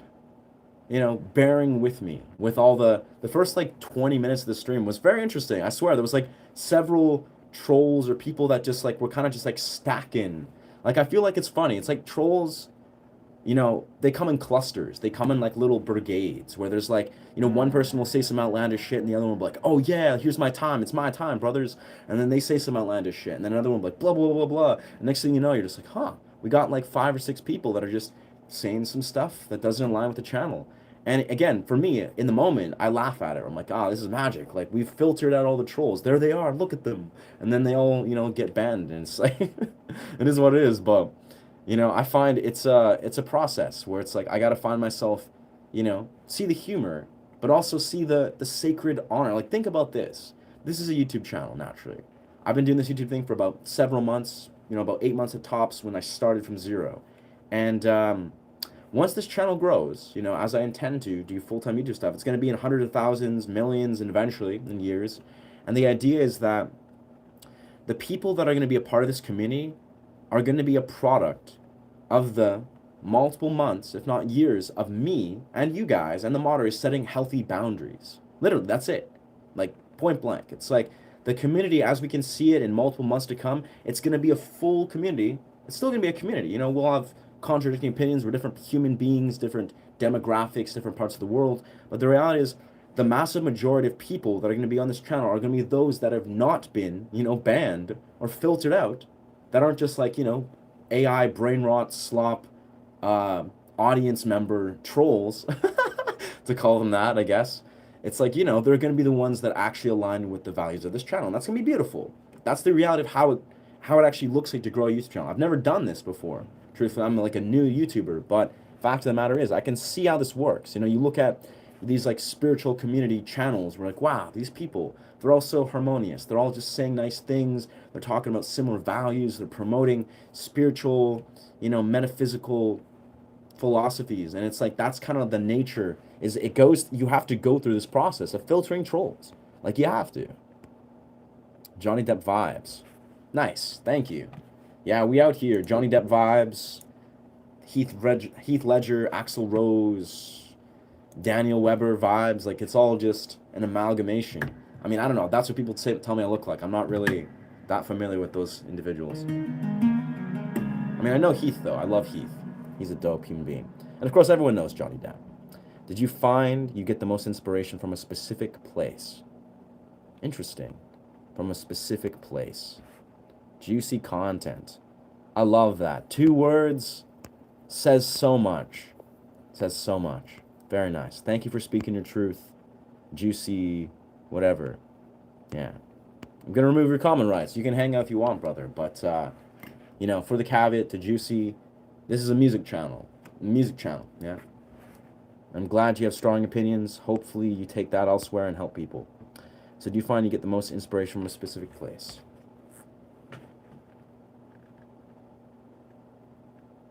Yes and no. I mean, if you mean specific place, like, are there certain music landscapes or cultural landscapes that attract me? I'd say yes. Like, I'm very inspired from like ancient cultures, ancient Japanese cultures. Could say ancient Scandinavian cultures, maybe from like certain movie landscapes. I'm very inspired, weirdly enough, if we're talking in the real world, I'm very inspired from dance. That's the reality. Is the way I've grown as an artist, as a human being, is I deeply revere dance. I'm a tutter. Tutting is like this. It's like finger tutting, there's liquid, popping, locking animation. I'm a dancer. I go to raves. I rave sober. I've been rave sober for 11 years now, and I love partying. I love celebrating. I love raving. I love meeting people through raving. I love meeting people through dance. I've met all my intimate partners through dance. Like, this is a modality where I'm also a musician, of course. I'm like a punk rocker, XYZ, sound healer. I do a lot of things, but the reality is, strangely enough, where I would say I get my core inspiration, like so much like waves and waves of overwhelmingly powerful inspiration, is from movement. It's from movement. It's from honoring my body. And, it would make sense if you've been on this channel for some time now. I know you just joined here. But, yeah, you may or may not guess this, as I, kind of just emulated. I get a powerful, powerful amount of my inspiration from dance, from movement. And I'm also an athlete. I do calisthenics, I do tricking, I've trained martial arts for most of my life. So for me, movement and my connection to my body is actually a massive part of what inspires me. That's actually why I call my channel Ashe, or my handle is Ashe Movement. You know, it was an easy way, like ASE.movement, using just the original spelling. Ashe Movement is more so referring to the movement of energy, moving your body, right? But it also doubles, as people have kind of connected to, it's a movement, it's a revolution. It is actually like the idea of what Ashe is. It's actually, without even saying, it's the context of what Ashe is. It's a very powerful spiritual word that's connected to me and represents how this channel, like the things that I do on this channel. But yeah, what inspires me powerfully is movement, is dance. Hell, before I did this stream, I was listening to super dope, trippy electronic music dancing for like an hour. Before I went on the stream, I was just like, woke up, I'm just like, yeah, let's go. Because also a few friends of mine who are content creators, they reached out and she wanted to basically listen to some music that I was sharing with her when I was hanging out with her. So I was just like, yeah, here, I'll just go through all my electronic music that I listen to. I just sent her a bunch of music. And then once I was listening to that music, I just started like dancing for a while. But yeah, brother, I'm a very good at, so when I speak of transmuting energy, I transmute energy all the time. You know, whether I'm training handstand push-ups, running into a forest, doing a cold plunge, whether I'm dancing for multiple hours, this is transmuting energy. I direct this creative energy into my music. It's all connected. It's not random. You know, and this is a very important thing I think about understanding how to be an artist, right? Is I'm not just a guitarist. I don't just pick up my guitar and dedicate my life all day long to guitar. No, I'm also various other performance art expressions. You know, I work in film, at least I have before I devoted myself to being a YouTuber. You know, I do commercial work. I do primarily background acting. I've done some stunts. I've done some principal stuff. I'm very new to it, but I love acting. I love dance. I love acrobatics. I love fire performance. And I also love music. And the reason I can do music the way I do, the reason I can express, I can dedicate and discipline myself to music is because of all these other practices. It's not, no solo practice by itself is responsible for me succeeding. And if you think about it, creative energy, like creative energy at the core of it. Like if you think about it, if you were just a guy who was like, hey, let's play guitar, I want to be a guitarist, and all you do is play guitar, you do nothing else, you are going to get creative blocks. You are going to get creative blocks. Inevitably, everyone gets creative blocks. But to the degree that you basically let those creative blocks stifle you, is the degree that you can basically learn how to circulate and unlock creative energy. How do you unlock creative energy? You express it in various ways. So for me, I'll be honest, the way I unlock creative energy is indirectly. I realized this like 10, 11 years ago, is the key to awakening creative energy often is in the process of indirectly directing creative energy. So, you know, you're like, you know what, I really want to learn a song. I want to learn to songwrite, or I want to, you know, make a new breakthrough on the guitar.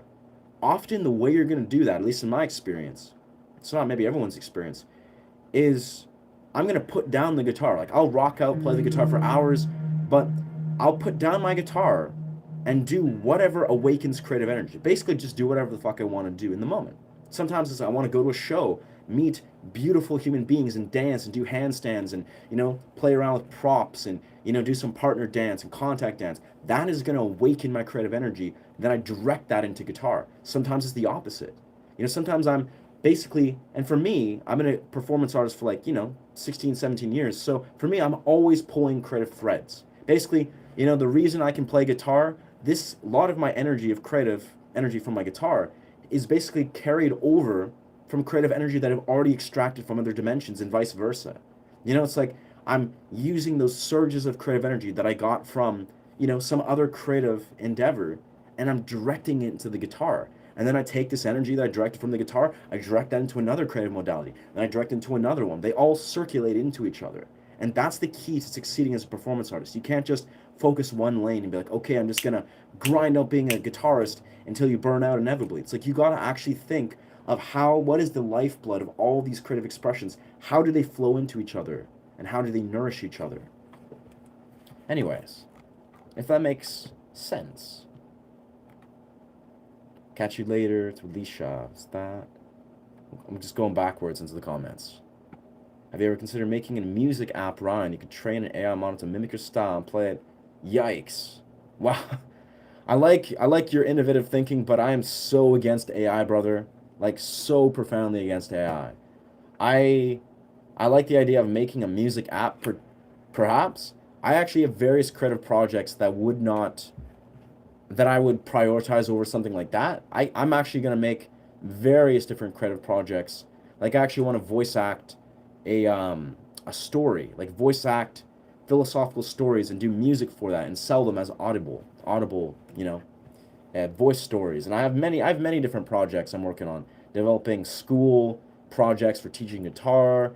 Like I have so many projects that I'm juggling. But anything to do with AI, like I love you, Billy, and I know you got good intention, but fuck AI all day long. No, thank you.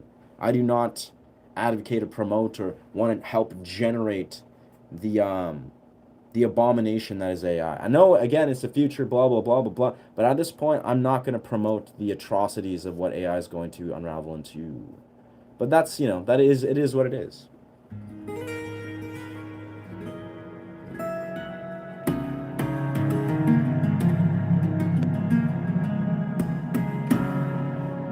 But yeah, say la vie. I've learned more recently to sit with myself, be able to stop being around folks that bother me, trust my preferences, so to speak. Mmm. That's beautiful, genius. That's very beautiful, friend.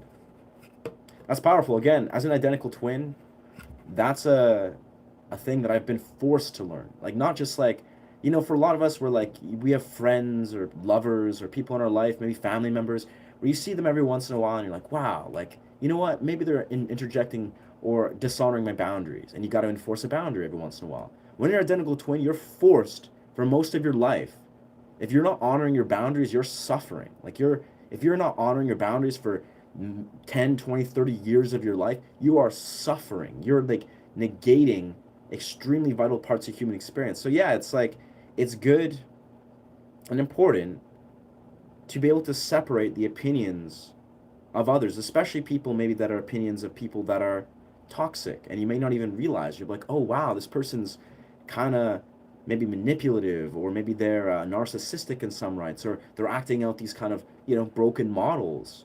Maybe not even to those extremes, but it's like you're allowed to set. This is kind of the key thing you'll understand with boundaries, and I say this quite a lot on this channel, and it makes sense in some rights of how I operate. You are allowed to set boundaries for any given reason, any given time.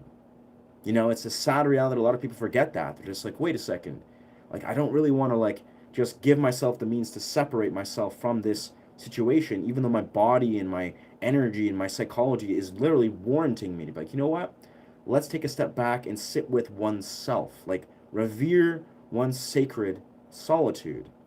And they would rather, try to please all these people or XYZ example of a person, opposed to just honoring their sacred no, the sacred boundary, which is often saying no. And that's a whole nother thing that has a lot to do with, what people, especially the opposite sex, like feminine, what they deal with is no is a sacred word. Like to honor your no, like what is yes and what is no to you, that's obviously consent in a deeper context. But in every right, we as human beings, we're allowed to honor our no. It's a beautiful thing. Like if something is occurring in your reality and you're just like, no, like every fiber of my being is saying, this is no, I do not desire to engage in this. I don't desire to absorb this. I don't desire to enable XYZ. You're allowed to honor your no. Like no is a beautiful, sacred thing.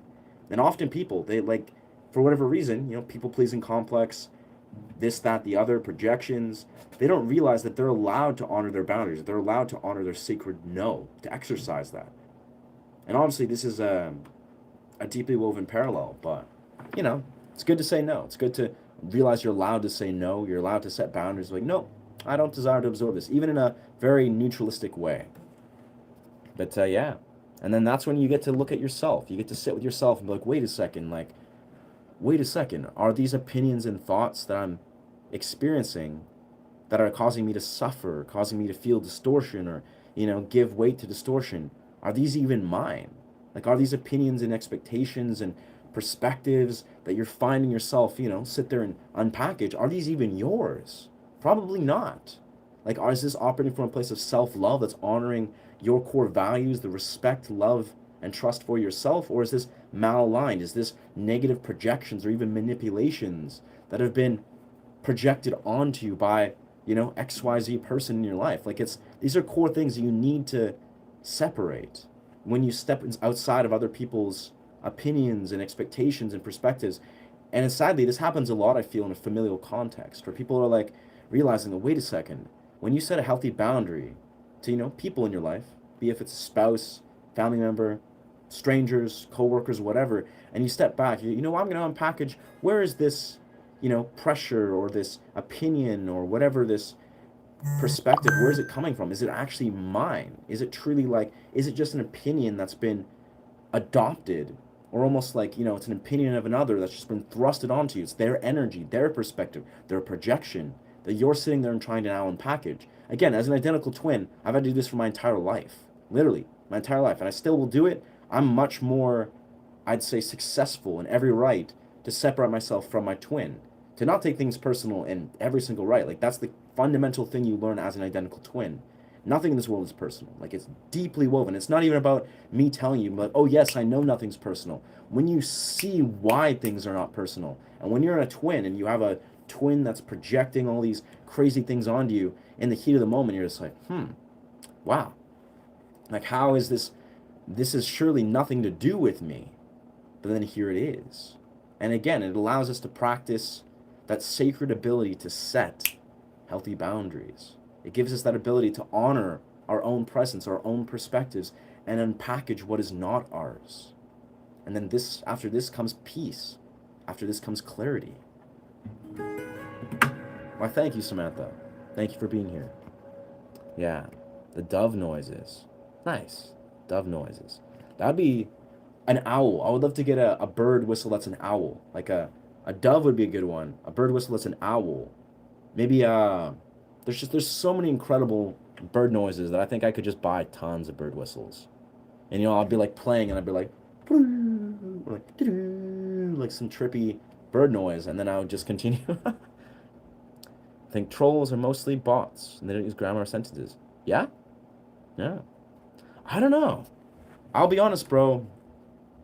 Some of them, sure. There's like the ones that are saying like one or two words. But I don't know. I'm under the impression like the more I do air out some of these trolls, some of them, they're just, they're just going through some stuff. Like, they're people, it really seems. Like, they're just ignorant. But that's an interesting perspective. Maybe some of them are just robots. Like AI trying to gather information, and they deserve even less of our energy. What's going on? What's good? Welcome, Andrew. Big Brian. Is Ryan, but thank you, brother. I'm good. I'm feeling very fresh. If you guys were here or not, I was at a beach. I did a long-ass stream yesterday, and then I stream on the beach, where I basically did my first stream ever in a public sphere. And I have to say, very fun. Like, really exciting. I felt very creatively inspired, where I actually was like writing some very interesting riffs and like coming up with some creative ideas while surrounded by all these beautiful human beings. And the beach itself was actually pretty isolated. There was like 30 or 40 people where there's usually hundreds. So I felt like I was very connected to nature. I was just like staring off into the distance, just watching the beautiful mountains and the view and the ocean. And then there was just random strangers, like usually students from UBC, throwing balls around, having fun, just like sitting there. And it was interesting. It had an interesting epiphany where I was like, this process of live streaming, on a beach, a public space, it invites a level of presence, and I would say it's like an intuitive dance where, if there's moments where I'm, what, I'm going to exit this live stream, or I'm going to put down the live stream, let you guys just watch the ocean, or something, just like put into the ocean, and then I go just be present, interact with the humans that want to interact with me, make friends, connect with these people, say some things. It's like, it's interesting that this was like the first time ever that I've really done like a live stream. I think I did it a long while back where there was like a very quiet beach, and I was very new, had a very small audience. But it made me realize, I was like, this is really interesting. Like, this is really interesting to realize this is like a an intuitive dance. You got to navigate the waters of being like, all right, so we're live streaming, doing the live stream thing, playing some guitar, connecting with the audience and the strangers of YouTube or for the friends. And then also to create the experience of being present. Maybe it's time, even sometimes I'm like, you know what, I'm going to drop this live stream. I'll exit the live stream and go make some friends, play some guitar for some strangers and make new friends and then come back into the live stream at some point. Like, it's like I'm learning to sort of piece these things together of how I can honor the privacy and consent of people, of course, but also learn to honor presence. Be like, how can I be present for you guys? But then sometimes I'm present for myself, and then I can be present for the beach or be present for the friends that want to engage with me or the people that I meet there. It's like, it's a interesting dynamic. I gotta say, I actually immediately would compare it to being an actor in a film set. Now, I've never done like true acting. Like, I've never been like a supporting or lead role, but I actually would compare it to the same mentality that a lead or supporting actor would have to play on a film set. It's like you have to, navigate those waters. It's like it's an intuitive, masterful dance of navigating how to be professional, how to be present with yourself, but also be present with just being a human being, building rapport, enjoying the people around you, one human being to another. It's a very interesting thing. A lot of flow through. I was like, whoa, there's so much I'm learning here all at once. Yo, what's good, Hunter? What's poppin'? I'm considering getting more sound healing instruments. Word. Yeah? I think that's a strong idea, Hunter. That's like, yeah. Honestly, bro, so many incredible sound healing instruments. Like, that's kind of what I was just talking about a moment ago, is I'm looking into bird whistles. Bird whistles. Now, that's a very unique thing to my dynamic. But I'm basically going to get, like, all different types of bird whistles. I'll have some sort of, like, condor maybe at some point. So like, then I'll have some sort of, like, dove sound or, like, some sort of chirping bird that I could just, like, do the whistle, maybe grab the pan flute, just, like, weave it together, make, like, a very elaborate experience. But yeah, appreciate you chiming in. Yeah. What's good, Jay? So much like, huh. Nice. Wow. So much like lead healing. So much like G. Oh. Interesting. I'm not sure what you're referring to, that I'm so much like that. Like lead healing. G on lead healing. Huh. You should are interesting. Show. Huh. Sick. Thanks, dude. Someone call unfocused to bounce around. Michelle is surprisingly wrong. Friend, she may not be diagnosed. Ah. Talking about someone with ADHD. Nice. Yeah, lots of words here, dog. Something's been attracted. All novel ideas are weaponized at the start. Their novelty, and their newness makes them difficult for enemies to counter. That's why they're weaponized. Wow, that's profound as fuck. Thank you for sharing, Billy. I have to agree in many rights. I mean, I think a lot of things, like if we're talking about what can be weaponized, social media is surely weaponized. Cultural norms and conventions can be weaponized. Smartphones are surely weaponized. And it's like, it's a bizarre thing where it's not necessarily about like the technology itself. It's not about the conventions themselves. It's about the larger like manipulator culture or dominator culture, let's say. I don't know manipulator culture, but the dominator culture that is, yes, manipulating, trying to like profit. It's trying to evoke some sort of sense of control, which is why, people that are like, okay, how can we weaponize this thing that is not necessarily developed, be it if it's an idea, technology, maybe it's a revolution, that once had a role that was integral, that was congruent with whatever it was, and then eventually it went and evolved into another thing. Humans like to abuse things. I guess that's what I'm saying here. Humans like to abuse things. They sadly will abuse things almost invariably, even if it's something that once was something beautiful. And yeah. Honoring boundaries is a good way to put it. It's allowing toxic energy because I always allow toxic energy because I don't want to be an asshole. And that's my life, and I know better now. Yeah. Yeah. It's weird. Again, like, it's strange as a guy that I feel like I am very blessed. Like, I have beautiful people in my life that really honor and respect me, in the real world, naturally. I have a beautiful partner. We have a very healthy relationship of every sort, and it's like, I feel like when I desire to honor my boundaries, like honor my sacred boundaries, speak up for what I think is wrong, or, push back. It's usually from a place of very clear level-headedness, like very clear. I'm very grounded and I'm understanding myself. It's like I intuitively understand my stance on what it means to enforce boundaries, like very deeply.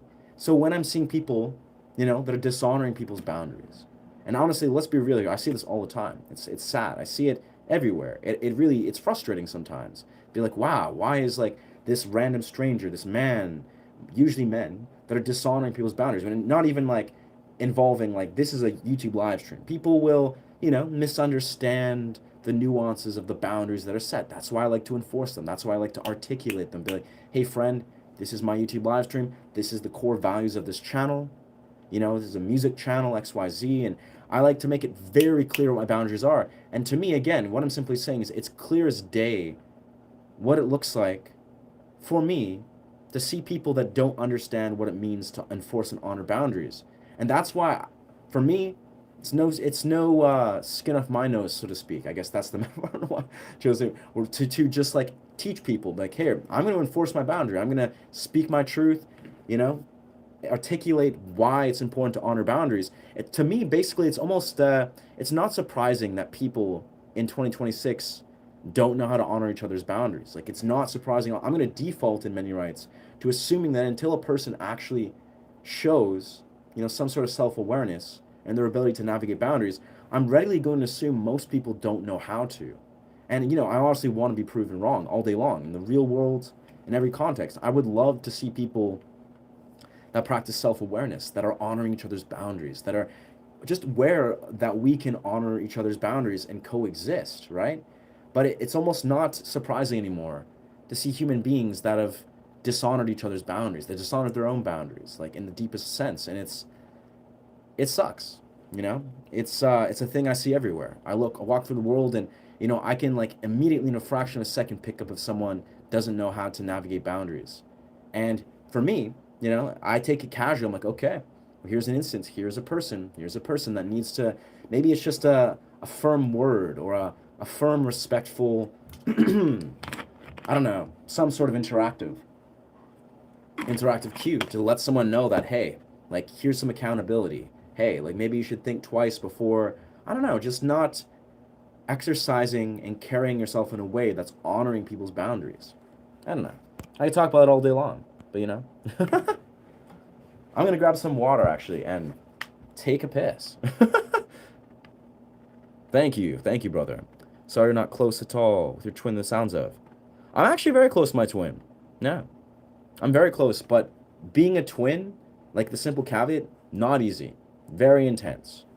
Like, I couldn't articulate this enough. If you've ever met any twins, I can guarantee I've met other twins. They deal with the same levels of projections, of unpackaging boundaries, unpackaging this, that. It's a twin thing. It's nothing to do with if you have the best twin in the world or the worst twin in the world. Now, surely, female twins have a little bit of a different dynamic, for the better and for the worse. But all twins, without a shadow of a doubt, have to deal with these kind of things. And I'll be honest, the larger things, it's actually healthy. It's very healthy. 1 second. Remember to drink water, friends.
That's dope though. I found myself order. Bang! To see myself second screen pop in there. How many seconds am I behind? I don't know, I guess quite behind on that. Yeah. Not a cover artist, original music. Oh, thank you. That's very kind. Yeah, objectively not a cover artist. Still not a cover artist. Nothing's changed. If you're new to this channel, welcome. Welcome to this YouTube channel. Yeah. Genius, as you get older, you try to break through, to reform those toxic energies, characters in your 30s, 40s. Yeah. Well, that's the thing is sometimes, sadly, people never step outside of toxic entanglements and boundaries, and it is what it is. Like, we all have different, unique journeys on this world, but I am a strong believer in people should desire to grow. Like, you shouldn't desire um, comfort or, whatever XY parallel you think you desire. You should grow. You should desire growth. It's the same, like, that's a kind of statement you probably hear in intimate relationships a lot, and it deeply applies to intimate relationships. In a relationship, you shouldn't desire, you know, comfort, or, I mean, you want comfort, obviously. You want to have warmth, trust, safety, intimacy, and every right. But it's really important to understand, like, if you want a relationship that's going to last a lifetime, if it's going to last that long, you surely want to honor growth. And it's not just about a relationship. That's something you should honor in your own context always. It's like, do what is going to facilitate growth and expansion. And yeah, love the way you spoke. The beautiful humans at the beach and the atmosphere. Oh, yeah. Yeah, it was a cool time. Lots of things. Again, it was funny. I didn't actually interact with anybody, but I noticed there was a bunch of people. There was like these four girls that were throwing a ball, like a football, and they were constantly just like, kind of just like waving at me and just giving me, be like wanting me to basically interact with them. I'm playing guitar, and their little circle of their throwing a ball to each other was getting closer. They were just like inching closer. And eventually I just interacted, said some sort of things, kind of some funny comments. But I was doing a live stream. I was like, didn't know how to interact. I was like, you know what? These people seem dope, but I'm also, I'm doing my own thing right now. But yeah, humans at the beach are cool. Like, honestly, I've spent so much time on the beach. I've fallen in love with the sort of almost like the boundaryless, open, safe, natural space, especially the beach I was at yesterday. It's a magical beach. It's like one of the most beautiful beaches in BC, truthfully. And there's a lot of them. There's a lot of beautiful beaches, but Billy Boshito.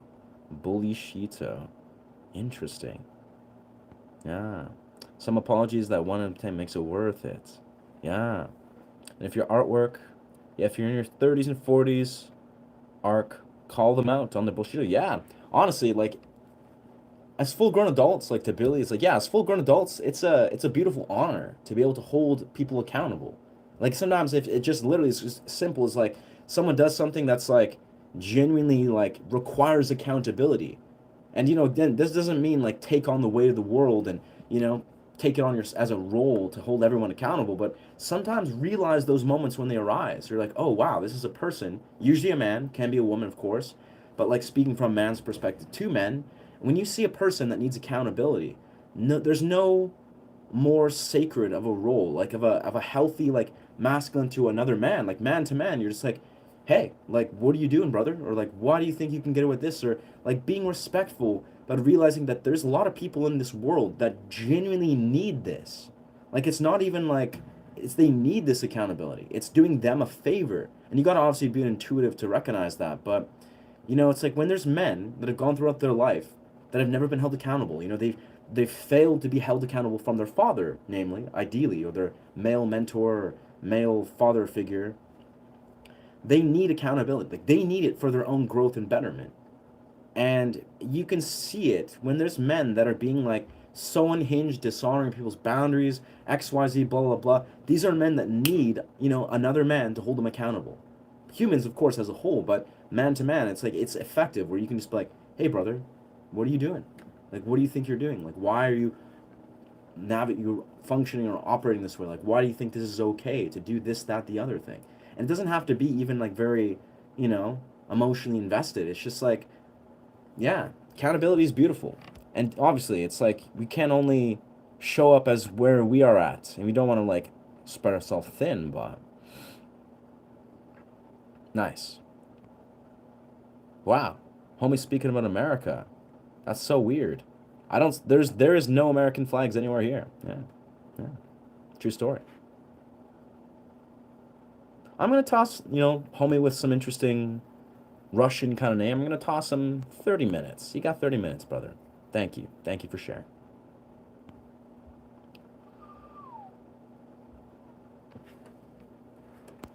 How behind am I in comments? How behind am I in comments? But yeah, to Andrew One, thank you for being here, brother. And I think I read your comments earlier. One more instruments. Okay, so yeah. And I gotta say, I chimed into your channel recently, Andrew One. Seems like you've grown, you've been on this YouTube journey for some time now. So I commend you, Andrew. Good job, brother. Like, I like to see other creators growing, do some things, seem to be like down that rabbit hole of creating music and navigating a channel. So from one creator to another, I see you, brother. Keep killing it. Glad you finally got a mod for the trolls. Yeah, absolutely. Yeah. We've recruited a few moderators the last like week or so. I was just like, yeah, like let's actually start to introduce moderators. But yeah, welcome back. Welcome back, Shooting Star. Yo, I'm back out. I had to get food. I has to go out for food. Nice. I gotta probably go on that quest myself. Create some trippy pasta, go for a run and cold plunge in the rain. I think that's gonna be on my agenda probably in the next like 10-20 minutes. Oh, whoa.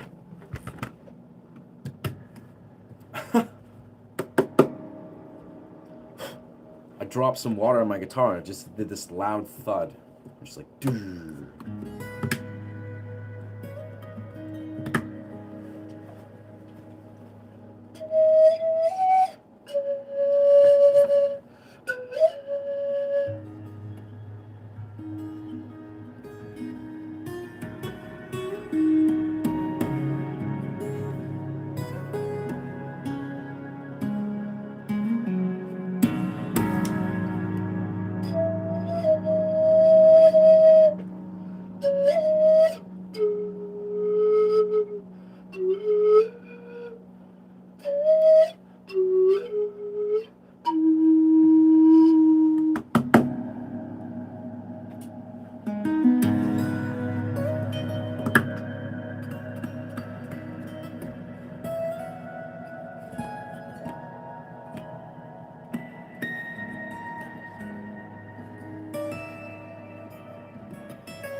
Yo, keeping most what?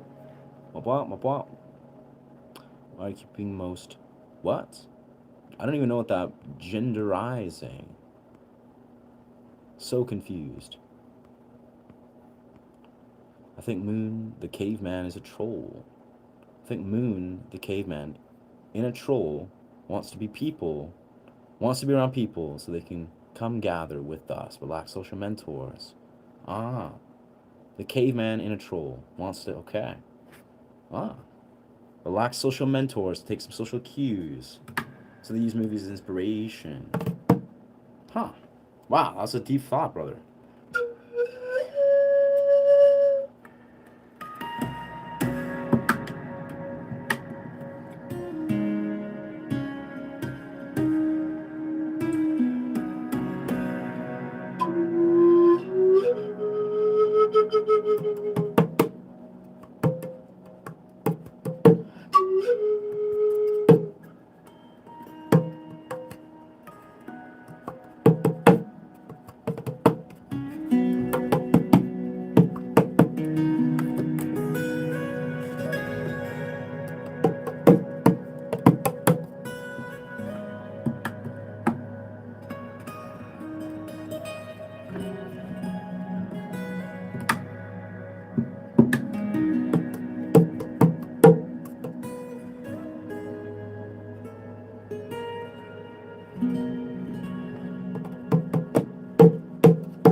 Wicked. Wicked. Ibanez. Ibanez. Yeah, we love Ibanez guitars, brother. They're magic. I'm looking forward to doing some cool stuff with Ibanez's. Like my Ibanez, of course. I know someone who owns a good church with massive building sized again, Oregon. Ah, an organ. Nah, that if that's whatever floats your goat, man. We have free reign to do whatever we want as streamers. That is, we can just do cool music stuff and engage the humans. Ibanez Riffer, pinch harmonic master. Thank you, brother. Thank you, Light. Appreciate seeing you, Hog, my homie. Yeah. Passion sounded like a lot of struggle, almost the biggest anger individually. Huh. Okay. Okay. Right. Sounded like a lot of struggle and almost anger, biggest is individuality. Sure. Sure. Yeah. Yeah. Sounds like sort of accurate. A little bit of projections, including conjoined, interview some. Yeah. Of course. Also interviewed some. Yeah. I don't know, dude. Again, like I said very openly, yeah, being a twin, it's a tense experience. Like you can't. It's not an easy thing to put into words. We all experience anger, projections. We all have positive, negative relations. Strange enough, like if I'm being super transparent, my relationship with my twin is better than most twins. Like it's invariable. I've met twins that just never see each other again. They split up. They just part ways. And yeah, being a twin's intense. Like long story short, I've for many years of my life been like, hey, I wouldn't wish this on my worst enemy, like being a twin. It's really challenging. Eventually, you emotionally mature, you grow as an individual. You do this in any right, and you become better for all the tribulations, the strife, the tension, the whatever's gone on, right?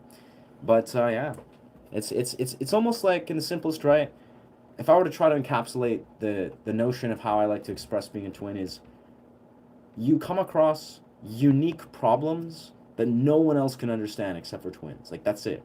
Like that's the simplest right. Is you have unique challenges, social challenges, psychological projections, this, that, the other. Unique challenges that literally no one else who's not a twin will ever understand. And they can try. Maybe they had a friendship or a family member or a relationship for like 20, 30 years. Maybe. Only then. Like, I've met people that have been like really close, almost familial bonds with someone, it's like a friend, a family, or a childhood friend they've known for like 30 years that they've been really close with.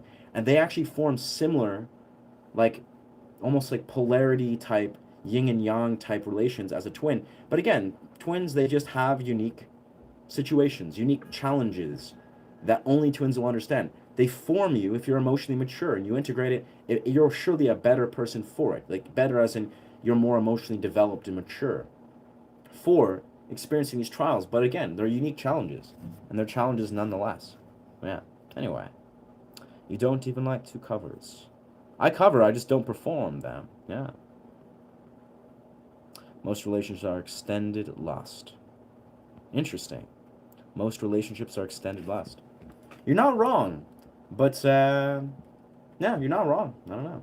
That being said, there's a lot there. There's a lot there, Stan. To Stan, like, I appreciate you're emotionally aware, and again, genuinely accurate statement. There's a lot there that you're unpackaging, though. Like, let's be real. What is most? What is your most? You say the majority of people that you see, that you connect with, that you see in your immediate sphere. Are you trying to generalize the entirety of humanity? Maybe you're right to some degree. A lot of people we're addicted, brother. We're addicted to compulsive compulsivity, compulsive actions that often translate from all these myriads of suppressed, dopaminergically manipulated and addicted patterns that operate from lust. Now, sexuality is not a bad thing. It's not something we should shame. It's not something we should demonize. Sexuality is beautiful. We're sexual beings. That's a beautiful element of being a human being. So, yeah, I mean, there's people that, I've had relationships in the past that are deeply passionate, that have lots of powerful chemistry, but also have depths of spiritual and emotional connection. If your definition of just pure lust means lust, like capital L lust, it's people that are not connected to the deeper dimensions of what it means to be connected to a human being, then absolutely. If you're just talking about just lust that's nothing to do with a relationship, absolutely, dog.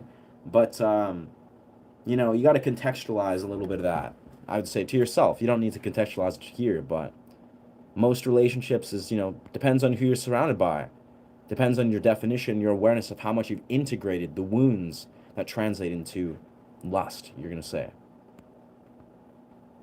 I'm a writer, Moon. I reform characters in my books. Interesting. So I decided to take the information, interactive, Moon. I'm haunting trolls in their own terrain. Make them best. That's dope as fuck, man. That's some good. I like that. The character arc. The character arcs and the narratives of the troll. Hey, man, it's a beautiful psychological test, I would say. It sounded like you did interact, and they were flirting, and you've talked to some other dudes. Could even chatted what? I'm so confused half the time. So, I don't know what you're... Okay, interact, what's of that? You talk to some other... What's of that? Could chat even though. I'm very confused here. Chatted to lead by Moonstream. Like how you say usually sometimes, catch yourself, we know your own type of experience. Best first. Nice. Combine the elements. I gotta say, again, I know you're typing into a live stream, but leading healing, a lot of what you're saying, I think maybe take a moment to like try to successfully weave it together. It seems like when I read a lot of your comments, and this is mutually exclusive to you, lead healing, a lot of what you're saying it's not very comprehensive. Like if I'm reading what you're saying in statements, a lot of what you're saying doesn't connect. It doesn't have a lot of context that makes it very legible. It's almost like it's maybe take a moment to like, practice a bit of English comprehension with what you're trying to articulate. Just, some what's the word? Constructive criticism. Because a lot of what you're saying, it doesn't really seem to make a lot of sense. Like you're not comprehending it successfully, if I'm being very clear. What ways do you mean men ways function? Maybe especially aggressive type. That's not gender. Yeah, a lot of you're saying it doesn't. I don't know, bro. Like I like dialogues and monologues, but I don't know. I'm not sure if I can even comprehend half what you're saying. It doesn't seem you're articulating these things with very well full-fledged thoughts, brother. To lead healing. Yo, Ryan. Yes. No, Mel has held them accountable. Yeah. It's again accountability is. It's a tricky thing, but sometimes it literally is as simple. It's just being like, hey, like, if you saw a friend, like a person, a friend, stranger, someone you just met, they did something egregious, maybe very disrespectful.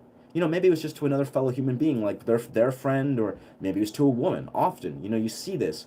Are you going and being like, hey, brother, like, why do you think that's okay? Or maybe it's to a younger gentleman, a younger man, well, young kid, a boy. He's like doing something really disrespectful, very over the top.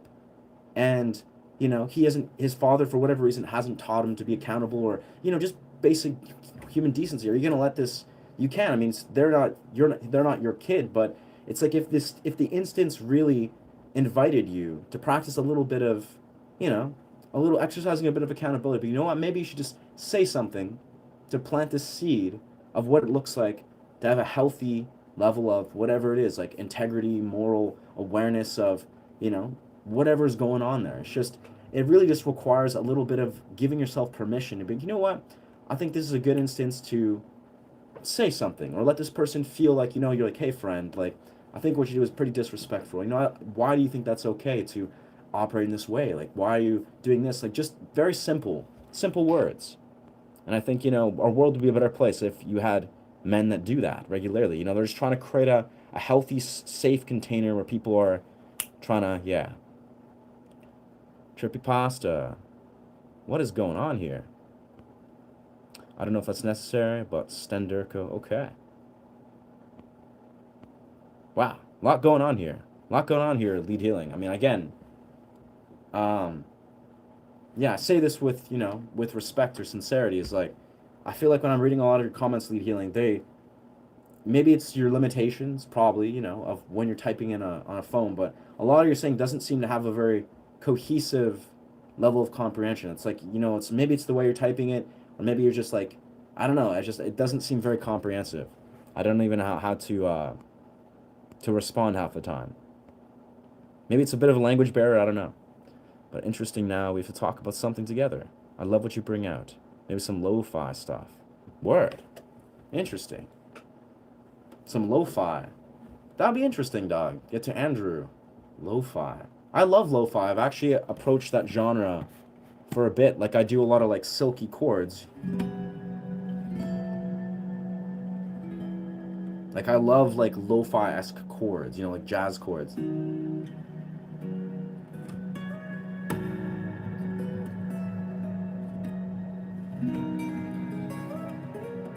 Silky stuff. That'd be cool, Andrew. Yeah. I think that'd be dope, man.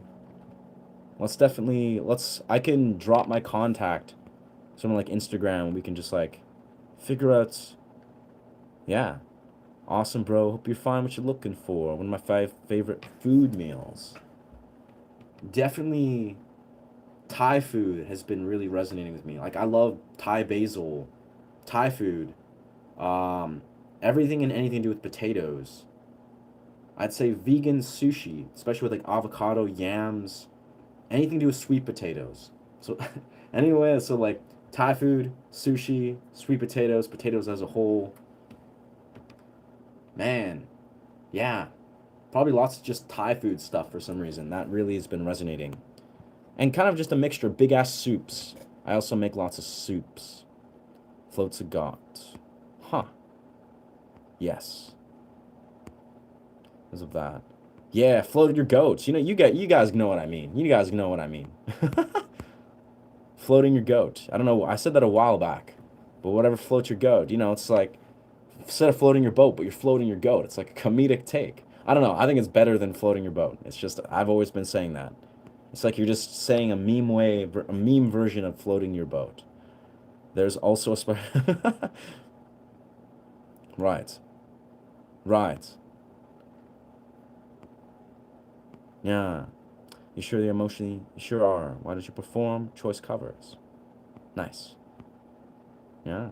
Stan and Ryan, the man, huh? Okay. Wow. Yep, all these are more important. Definitely need those compounds. It's nice. Extra social. Huh. Right.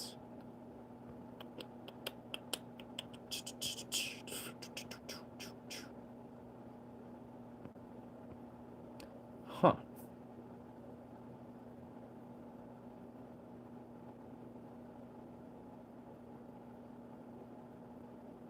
Yeah. Again, yeah. Again, maybe I have to say maybe there's a language barrier. The way you're just articulating your thoughts. It's a little bit difficult to comprehend in the linear way to lead healing. But I mean, I don't know. Your thoughts, I get your intention behind what you're saying. Like, I can for a fact, I know you've been here for a while. I can get your intention. I get the gist of what you're saying. I just feel like the comprehension of how you're doing it's a little bit, it's not, what's the word? You could probably benefit from some precision of language, learning to be like, okay, let's say what you really desire to mean and then like not trying to make it more like a quantity of words, but think of the quality of words, if that makes sense.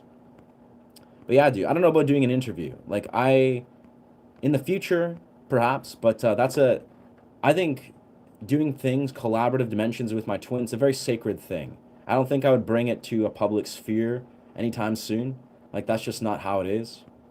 Like my even if I were to do any sort of collaboration with my twin, this is a public sphere. This is a YouTube channel. It's very sacred to me.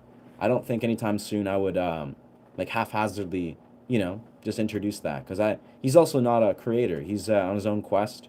I don't think he has the ability to hold space for this channel. Respectively. He isn't a cover artist. Heck yeah, sweet potato addiction. Not a bad addiction, brother. Sweet potatoes are just so dope. Hello. Welcome, Amanda. We're kind of just going through these comments here. Can you play Turkish song Cambras? Best song ever. Honestly, no idea. No idea how to perform that. And we're in G sharp alternates, so I don't think we can do anything with that.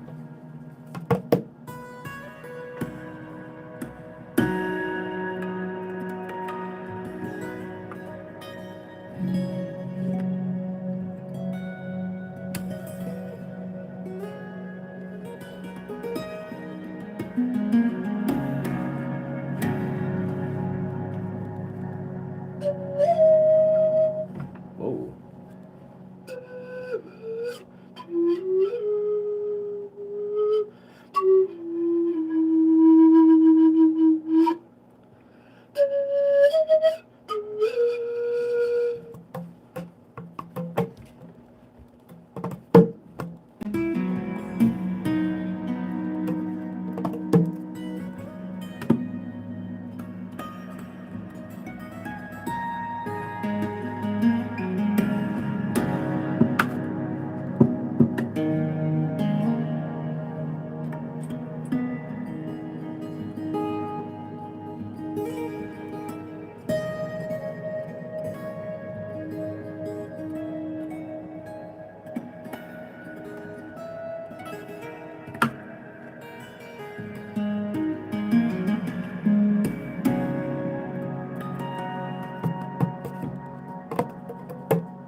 Struggling with this angle here.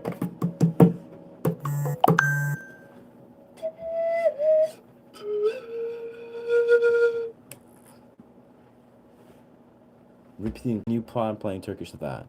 That's a negatory leading healing. Again, I thought I made that clear. No, I do not. I'm not interested in bringing an interview between me and my twin to a stranger. No, it's no offense, like you've been here, but I mean like a stranger that I haven't like actually met in the real world, and introducing that to a public sphere. That's a hard no. You know, protecting your energy is wise. Facts, yeah.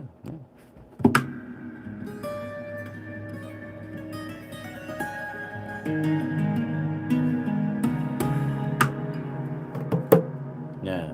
Glad you get my attention. Keep me hanging on. Keep me hanging on. Okay. Yeah, yeah.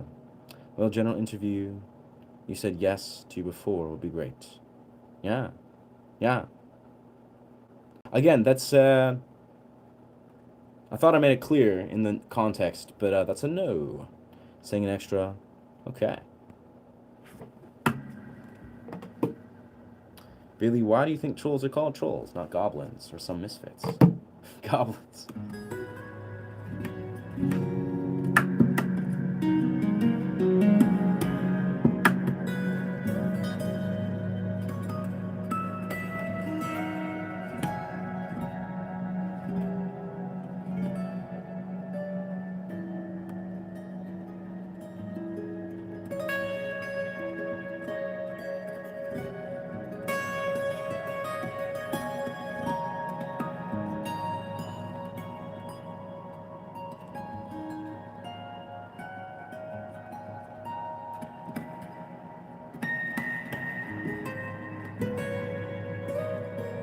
A little bit of mistakes with those key shifts, but mistakes are just, you know.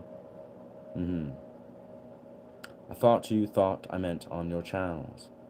No, no, just that's again, that's a no on every front, on every right of that. No to any podcast with a random person. No, no offense again. It's just about no to that. No to doing a public sphere with my twin. Like that's a hard no. Like in respectful terms. Like I'm yeah. I don't know if I can make it clearer than that, friend. See, sometimes you also on the other side of things, well, true, giving good life. Yeah, nice. Yeah, again, like I think to make this just evidently clear as a launch off point to you lead healing to anyone, just the general thought is I treat collaboration in a sacred way, like a very sacred way. There's actually, and perfectly honest, as an artist, there's fewer things that I treat more sacredly than collaboration. Like whether we're talking about collaboration on a different, grander scale or different things. But for me, collaboration is something that I don't just accept at a random things. Like I develop relationships with people, whether it's musically, whether it is, within doing, say, a podcast or content, but also in the real world. I desire to create a sacred relationship. And I don't mean sacred as in, like, I don't know, whatever you define. Like, I mean, these are people that I'm going to know in the real world for years, understand their character, understand their integrity, understand who they are. And again, that's not trying to throw salt in anyone yourself. What I'm saying is, there's 0% chance that on a drop of a whim, like, hey, let's just do a thing for the sake of, all right, let's just jump into some podcast interview, especially with my twin who you don't know. We're like the public sphere of him launching out. That seems very inappropriate. Doesn't seem very well thought out, not very intentional, so to speak. But again, not sacred. There's nothing sacred. There's nothing sacredly woven in how that's been established. And I hope that makes sense. I hope that makes sense, brother. Because not everyone treats it like that. But for me, I like to honor the people in my community. I like to, like, if I'm going to collaborate or do, podcasts or collaborations, they're probably going to be people in my immediate community in British Columbia that I've known for years, if not invariably. Like, that's how I do collaborations. I don't have any real, I mean, there's exceptions. If I meet people, that I'm really, like, connected, I'm like, okay, you know what, I really feel strongly. In the time to come, maybe I'll, navigate those waters. But I've made this very clear in many rights, just to say, like, very blatantly, is like, I don't desire to compromise the sacred bonds that I form with collaboration. Is like, if I want to collaborate with people, that I've known for years in my community, musically, content wise, whatever, those are the people that I'm going to nurture those threads with. I hope that makes sense. Maybe it's a limiting belief, but it's what I believe. Yeah. I followed you a long time. I'm not shy. Care. Yeah.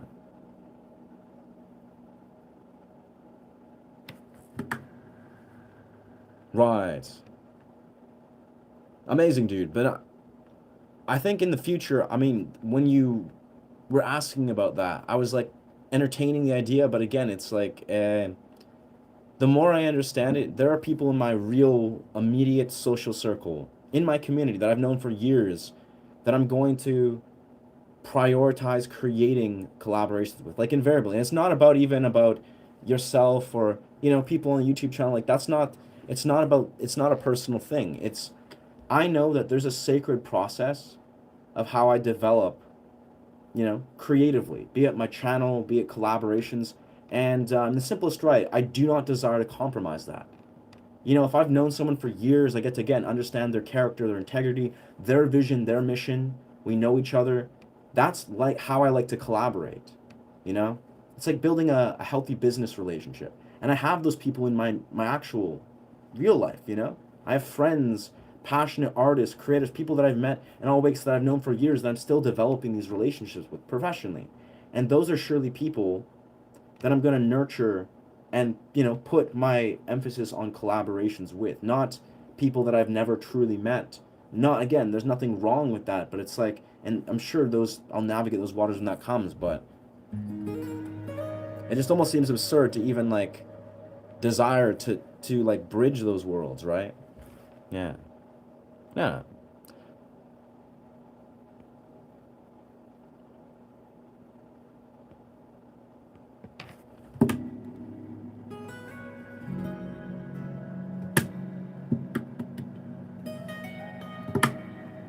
Yeah. I mean, thank you for sharing, leading. But again, it's like, yeah, that's I don't know. It's almost like I'm under the impression that you may that benefit from honoring your own boundaries or learning to exercise your own boundaries more effectively in some degree. I don't know. Welcome, welcome, Amy. I'm sure they were grateful. Oh yes, we love those metaphorical cows.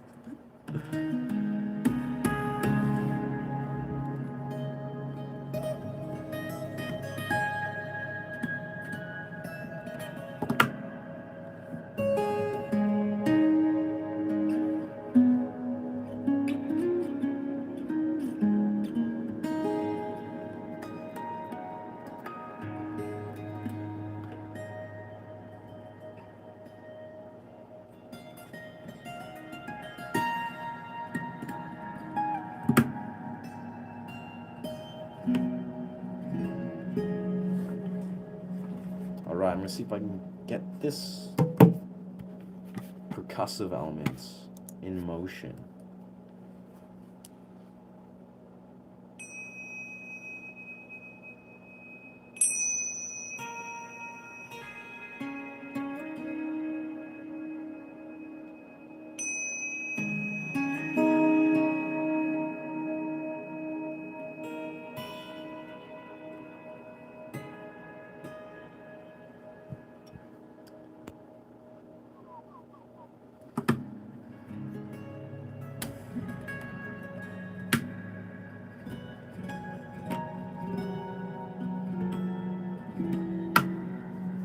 Milk. Okay, that's huh. Happiness is the milk of the heart or something. Happiness is the milk of the heart. Happiness. Happiness is the milk of the heart. Yes, absolutely, Amy.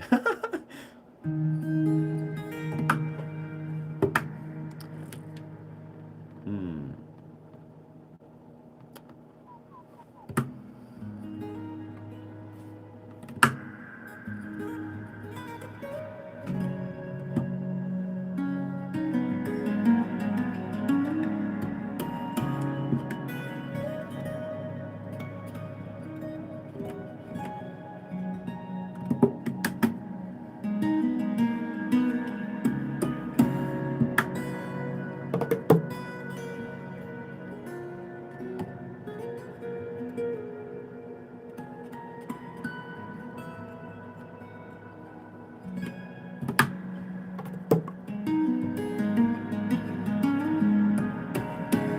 I should hit the record button, I feel. I should definitely hit the record button.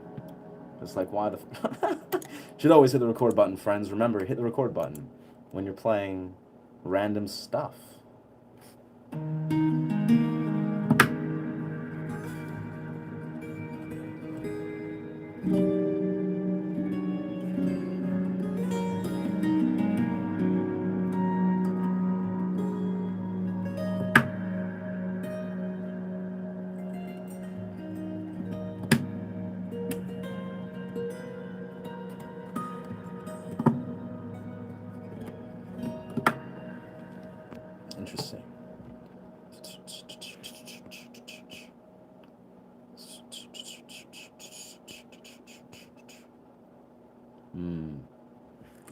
Yeah, hopefully that does get better. Hopefully that does get better for you, Moon. I mean, we are just human beings in this 3D experience, as I like to kind of point out. Human beings in the 3D, we gotta experience this all. We gotta have this. Gotta have this. You gotta appreciate that to appreciate this. You know? The sadness, the sorrow, it's all gonna contrast.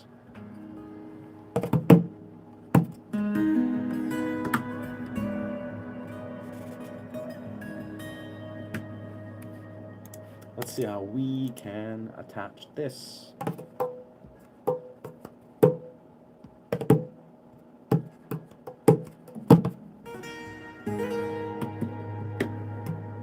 Let's see how we can begin a composition.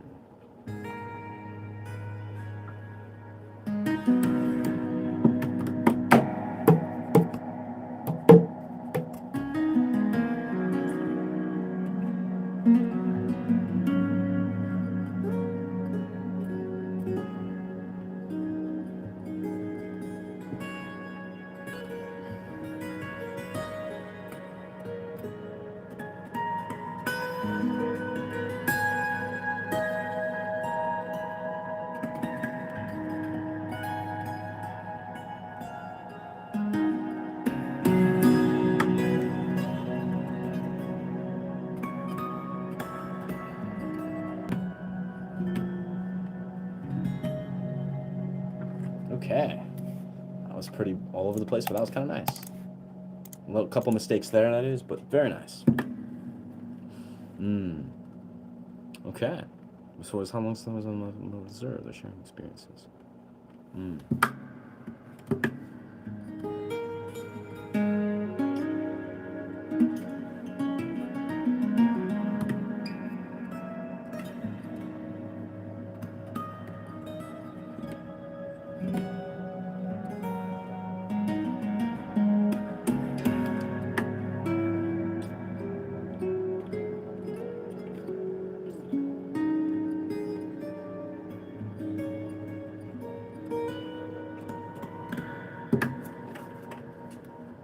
Magic.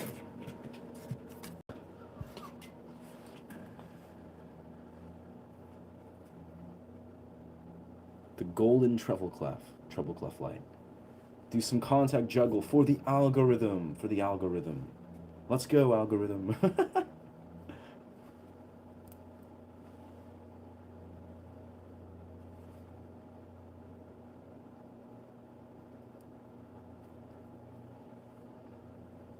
Yeah. Yeah. Yeah. Yeah. Yeah. Huh.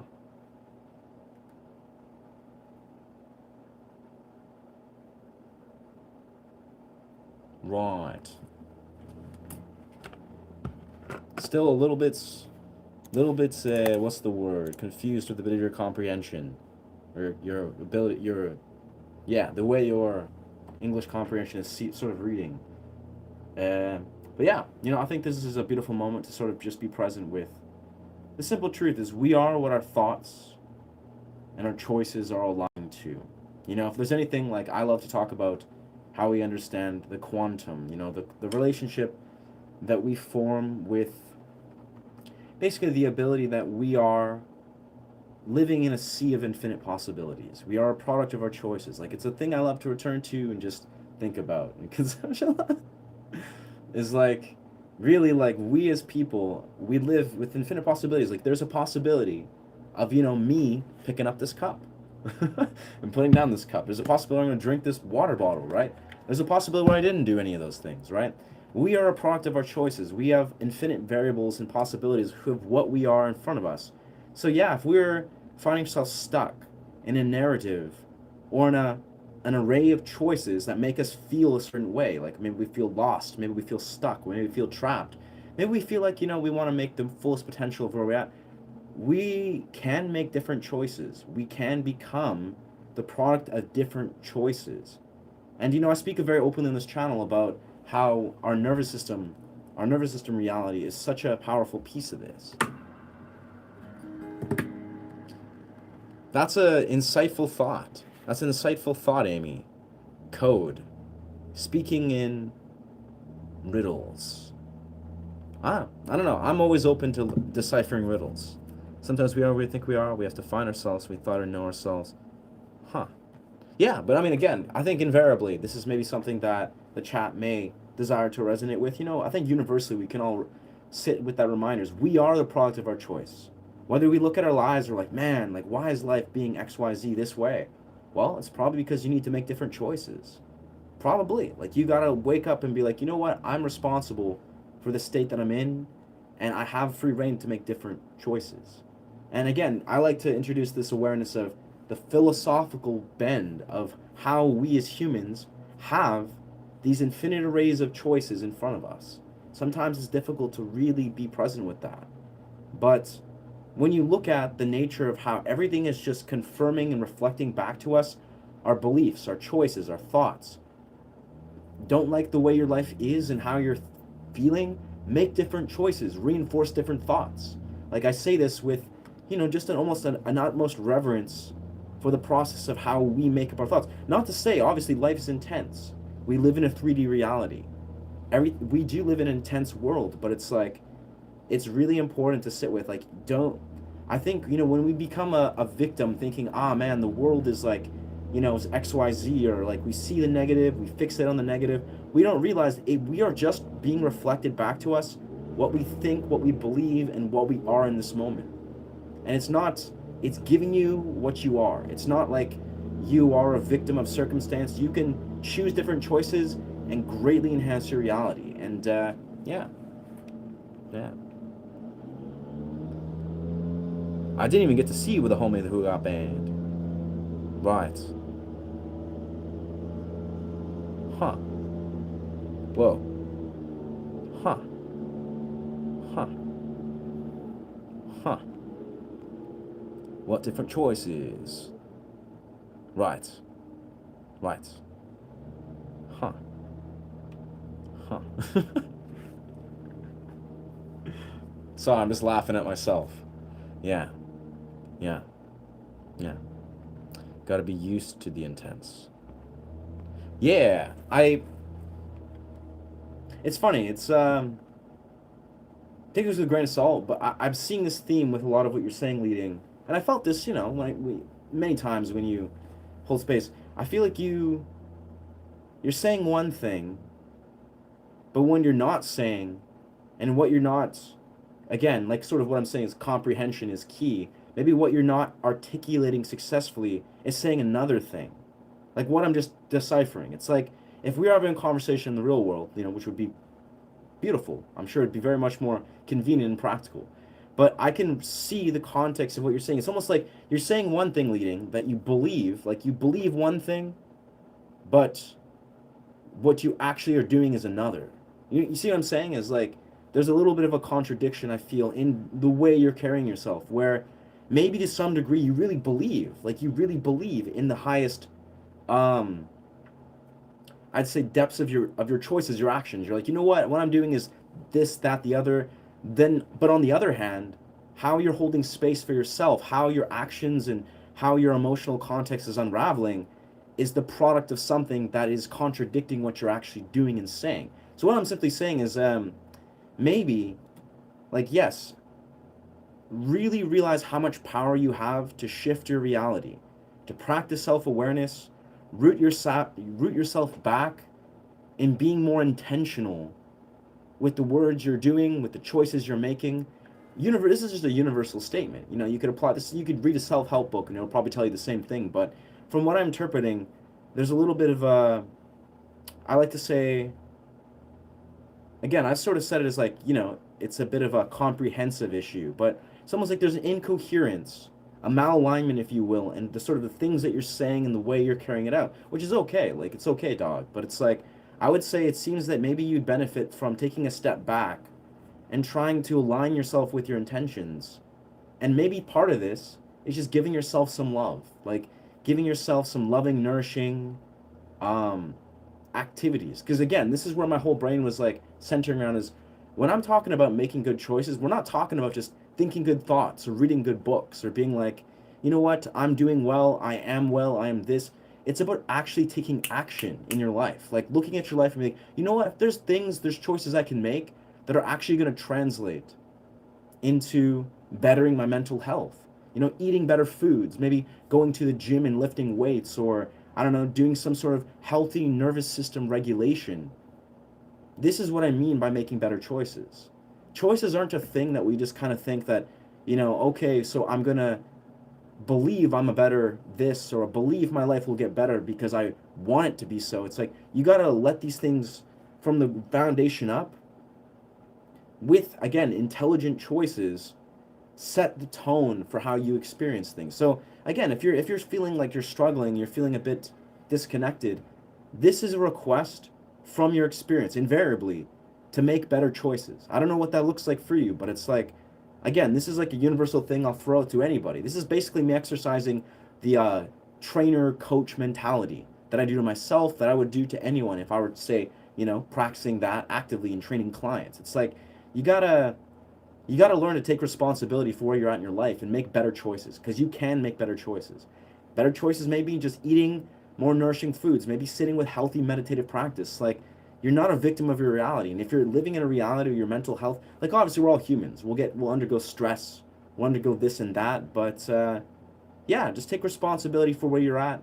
You know, be patient, loving with yourself, but make better choices. And that doesn't mean like this isn't a doom and gloom thing. It's just like you can in fact do things in this world that will translate to living in a better reality. If you don't like the reality you're in, it's a product of your choices, invariably. This is how reality works. Anyway.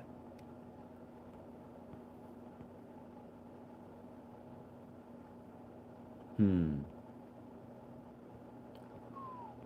not saying I don't make mistakes. Some of them do. Sometimes there's time and place. Hey, thanks, rock fan. Rock fan. I think you're meant to rock this hat one day, or a hat. I think this is your sign from the universe to get a dope hat. Mm-hmm. Yeah. Yeah. Interesting. For asking a question, it goes off topic. But is that bell yet by chance a Tibetan singing bowl? No. But I think it is. Yeah, no, it's not. I think this is a Tibetan style. Like, this is a Chinese tingsha. Chinese style tingsha. So it may be self-love. Yeah, it's honestly, like, I'm confident. All I can say is self-leading. You're figuring it out. You're on the path. You have the desire to figure it out. So you will. But this is just a universal statement. Yeah. It's a universal statement that you can and should make better choices. Like, take that in any way you will. This is not me coming down or trying to throw salt at you. It's like, you got to basically hold space for yourself and be like, you know what? I can do better. And take full responsibility for where you're feeling you're at. And maybe you are to some degree. And again, I wouldn't negate your level of self-awareness, but maybe you could exercise a deeper level of self-awareness. It's not about like being like, you know what, I figured it all out. I've blah blah blah. It's just like meet yourself exactly where you're at. Take full responsibility for exactly where you're at and continue to just grow and expand, you know? Hold space for yourself. And again, I don't know, I feel like I'm on a record repeat, and maybe it's just not fully resonating, but you can make better choices that will put you closer to where you want to be. You can. You can and you should. You should desire to. I hope that makes sense, bro. Hope that makes sense. I've had an addiction. I've not had addictions. I've not had addictions. Trainer coach mentality. Okay. Okay. Huh. Yeah. Yeah. Yeah. I mean, yeah. Yeah. I mean, leading's on again. He's on the way. He's on the path. Like, he's like, I really feel like he's trying. Like, he's trying. Like, that's great. That's really an important quality. Is if you're really showing up, you're being like, you know what? I want to really just like put in some effort and hold space for this. Even the fact you're on a stream, like, you know, trying to air out some of your perspective. You're doing great, dog. Like that. I want to make that clear. Is you're doing great, brother. And again, everything I'm saying, I think it really does apply deeply. Like, and yeah, increase, you know, maybe sit with your deeper intention of how you can take deeper responsibility, exercise self-awareness. I don't know, those are all terms, see these as you will. But I really, it's a universal fact. You are the product of your choices. Like, I'm just saying this, like, you could read a book and it would say, hey, you are the product of your choices. I'm like, oh, damn. Like, it's a universal truth. This is not like an argument of like, am I the product of my choices or not? Maybe it's like, no, you are. Everything you've done, that you've made conscious choices or unconscious, has led you to where you are. And this is not a personal endeavor. You can in fact make better choices. I can make better choices. Of course, what growth is all about. But it's like, knowing that if you're in a place where you're like, you know what, maybe I'm feeling really down. Like, I'm looking at all these things in my life and it's translating into depression. I don't feel, this, that, the other. You can do this, brother. You can make better choices. You can engage in things that will nourish your body, your soul, and like, you got this. Like, you dead ass got this. Anyways, I hope that makes sense. Beautiful. Being present is all we need. That's right. That's right, Amy. That's why we call it a present. Being present.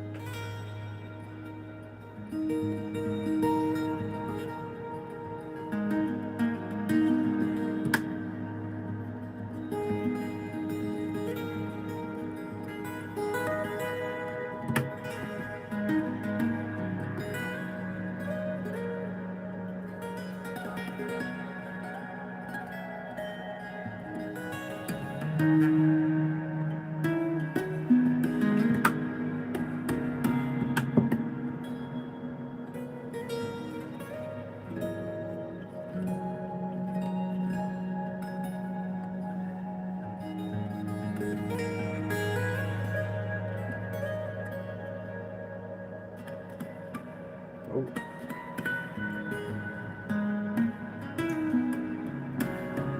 Oof. I don't know. That was going somewhere, but yeah. Nice.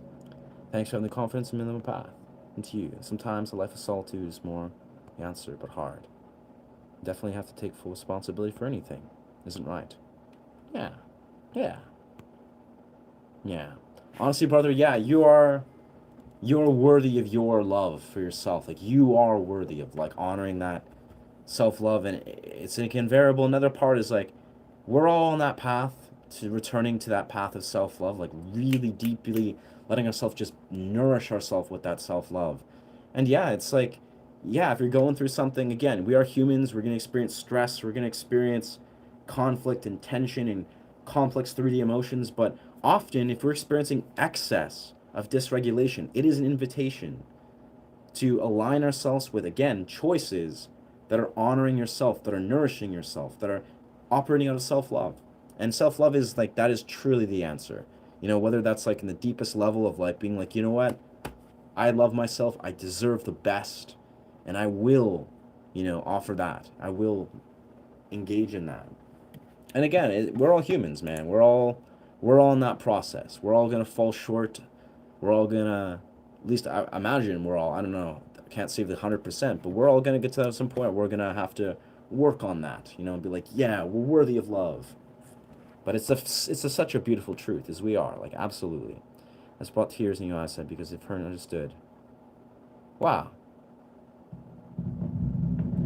That's magical, bro. I don't know. I'm on a... Oh, it looks like my tonal amp died here. It's some weird little glitchy thing. Well, I'm glad that resonated, brother. I'm just trying to speak my truth. I'm just trying to speak the truth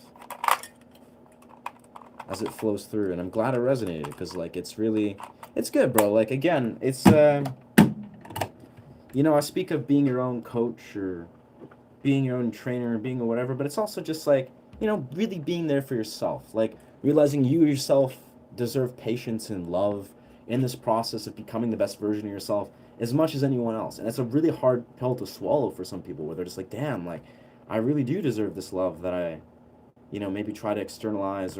And it's like, I don't know, I'm a strong advocate. Like, a lot of what I'm doing here is I'm literally just holding space for the same way I would hold space for myself.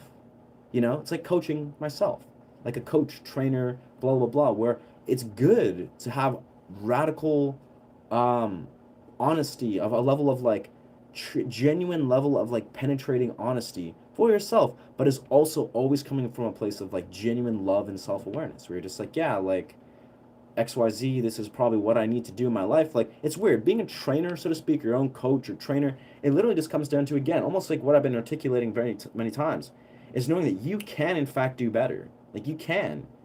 You can make better choices that can nourish this and that, the other thing. You can grow a community and grow and expand in so many various ways. And realizing that it's like, you should desire to do better. It's not even about being like, I can do better and I will. And it's like, one day it will happen. It's like, you can and should always be designed to be like, you know what, I'm going to make some choices. I'm going to wake up it shouldn't be like an obscurity. It's like, you can look at your life. I can look at my life all the time. I have long lists of ways where I look at it, I'm like, you know what?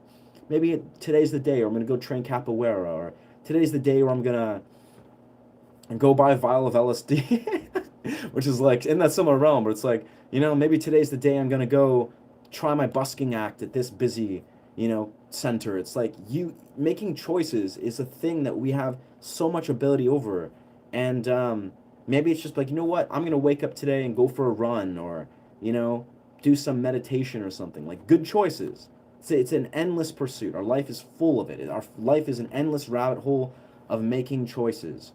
Sometimes these choices will not serve you, and that's a part of being human. We have free will, but often cases we got to have that autonomy. You know what, I'm going to do better. I'm going to make better decisions. I'm going to realize how much autonomy I have over the choices and decisions, how these are impacting me, either living the most radical abundant life that I want to live versus one that's maybe just not there yet. And that's okay. Like, we all have that freedom to be like, you know what, we can make better choices, make good decisions that translate into living the life we want to live. And like, that's what's so magical. It's about we're humans. We have that ability. Maybe it'll take years. Who knows? I mean, it should take years. But anyways, lots of words here. I hope that makes sense, though. I hope that resonates.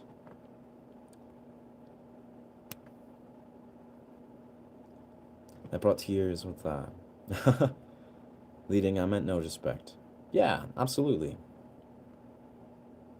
I'm glad I stayed. The question is how. I appreciate it. Yeah, I'm just holding space and giving the same level of reverence I would for myself. And that's, it's great. Because I am you, you are me. Without getting super esoteric. Not saying anyone's making errors now. I meant life in general. Yeah. Anyways, yeah, do you even know what goblins and trolls? Honestly, no idea why trolls are called trolls. Do I put enough pressure on myself? I don't know society. No, the level. It's getting there differently. That's a complex parallel. Again, I'll be perfectly honest. I think about this a lot. And this all stems back to having almost like a trainer mentality. You should realize how gentle of a progression it is to, yes, you should always be like, you know what, if you want to, some people, will train, like David Goggins is a very bizarre example. David Goggins is a marathon runner who trains every day, does multiple hours of runnings. He pushes his body to extremes. He is a very extreme guy. We don't have to all be David Goggins. We all should not be David Goggins, or even think about trying to start to be David Goggins. But David Goggins is a guy that realized that we as humans have potential. We have potential. How we gain that potential will take years and years of self-love, patience. You're not gonna, Rome was not built in a day, so to speak. You can't just wake up and be like, yeah, I'm gonna force myself into being a successful person. Really, probably not gonna work. If someone's like, you know what, I'm gonna wake up tomorrow and strength train for 2 hours and, I don't know, force myself to read for 3 hours and blah, blah, blah. That's probably not going to work. Probably not. Almost invariably. But yes, if you steadily have the self-awareness to make intelligent decisions over a matter of years, over a matter of 10, 15 years even, and you're bit by bit, every day, you're taking one step closer to being, making better choices all day long. In 15 years, you're going to be a different person. Probably in 5 years, 10 years, you're going to look at your life and be like, oh, you know what, maybe my patient, gentle, loving, progressive relationship with, say, something that I once was just like, oh, wow, that seems like that's really difficult, or that seems like I'm not push. I was, I put a lot of pressure and really negative association with something like this. You're gonna realize that a lot of things that are worth doing take many years of gently conditioning yourself with love. Like the gym is a perfect example. It's a perfect example. I'm an athlete. I've been an athlete for 16 years. I've trained martial arts for over 10 years, various martial forms, trained tricking, various advanced calisthenics, uh, all the things, parkour as it is. Like, I love training. I've been doing training for over 15, 16 years. Like, I was even before that, I trained Taekwondo as a kid. I did baseball conditioning. Like, I've just been slowly learning to develop a loving relationship with training, with being like, I love my body. I love this process. I'm honoring this process. I never wake up and be like, all right, I'm forcing myself to go to the gym or forcing myself to go for this run, do this cold plunge. These are things that I do because I love it. Like, I'm smiling, I'm laughing, I'm like, reflecting philosophies to me. Like, I'm having so much fun every single time I train. And it's a process. It takes many, many years to get to that point where, I'm a confident, well-developed XYZ. It could be an athlete, it could be a musician, it could be whatever. This is discipline. This is discipline 101. If you're not disciplined, you have to develop discipline. Discipline takes years and years to develop. You probably hear that a million times. People are like, oh, you just need discipline. Oh, you lack discipline. Or, oh, you just got to work with focused discipline. Discipline is a simple thing. It's making those decisions that may feel like, you're like, okay, this is probably the right decision. And then developing that over X amount of years. So eventually, your perspective evolves. You're doing these things that may put yourself in some discomfort to look at the larger picture. It's not about putting yourself extreme discomfort, being like, all right, I got to force myself and pressure myself and shame myself and judge myself. No, it's the opposite of that. It's about realizing what actual self-love looks like. Self-love isn't just stroking your ego and be like, I am lovable, I am amazing. I mean, that's something going to stroke your ego. But self-love is not just saying kind words to yourself and be like, I'm worthy. It's actually doing the things that show you actually love yourself. It's showing up, making intelligent decisions that prove to you that you love yourself. It's not just saying things, you're actually acting behind that. Everything you do is confirming and manifesting a reality. You're like, oh yeah, like I genuinely love myself. It's not like you're just thinking it with empty action. Like, oh yes, I'm worthy of love. I know I love myself. It's like, do you actually? And it's like, it's okay if you don't, but it's like, the fact of the matter is, self-love manifests in many ways. And I think some of the most powerful ways you do it is by living a life that is confirming, that is showing you that you actually love and honor yourself. And there's many ways to do that. But anyways, that's oh heck. That's a deeply woven parallel. But pick up heavy weights, put them back down, eat the good foods, play the chord, strum the guitar, I don't know. Just do them all. Do them all until you can't. Discipline. Discipline. I don't know. I mean, it's a thing. I to this day, I'm a pretty strong example of a guy that's like, successfully a trainer. I'm a pretty strong, yeah, I'm a good embodiment of a human, a dude, a guy that knows how to be a trainer. Like, it's like I've really embodied it over the last 16, 17 years. And even today, I wake up and I look at myself and I'm like, understanding when I'm, say, jumping into a freezing cold river and going for a sprint and, waking up and going and doing a couple hours of strength training. Like, my brain is like, it's very fully aware that even myself desires to continuously, just show up in a place that is honoring and seeing what it looks like to love thyself. Like, I'm still a student of self-love. And again, what I'm advocating, what I just said a moment ago, is self-love does often look like something that's not maybe necessarily what you think it is. Self-love, it's love is going to vary from here to there. But, self-love sometimes maybe it's just like, I don't know, like laughing at the sky and writing some poetry, or taking some psychedelics in a forest, or, maybe telling people that have bad intentions to go fuck themselves. Like, hey, bad people with bad intentions, fuck you. Like, that's a nice act of self-love. Like, self-love is definitely not this quintessential rose-tinted glasses, like, I love myself, I'm love, love, love. It's like, it's sometimes just truly proving that you love yourself. Like, it's honoring yourself. It's honoring what it means to be a person that is worthy of self-love. I don't know.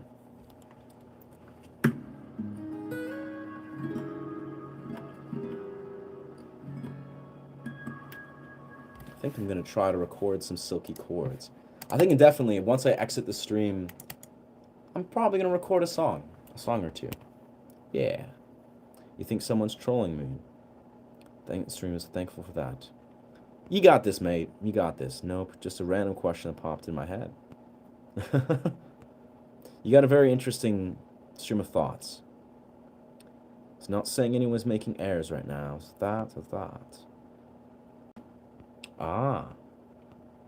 Yeah, welcome, Andre. Sorry, brother. I'm playing music and riffing about sort of the philosophical and, like, I guess, neurological parts of self-love. But yeah. Oh, yes, trolls are more aesthetic than goblins. Interesting. I never really thought about that. I guess, yeah, trolls, it has more of a ring. Like, trolls are more like, yeah, they're like larger, I guess. And they're more like daunting. Yeah, they seem more like crazy.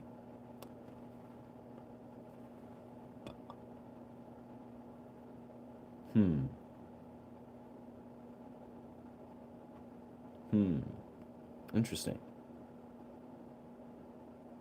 A lot of patience. Interesting. Someone gives it to me. Interesting. Yeah.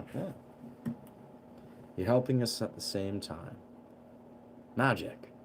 I'm just saying words. I'm saying words that I love to just say to myself as you are me. Like, we're just reflections of each other. So, as I hold space, it's kind of just like holding space for the larger context of me. Amy, but trolls are those little toys. Collect as kids, yeah. Yeah. You're supposed to focus. I don't know how that connected, but absolutely, brother, you are supposed to focus if you want to. I don't know.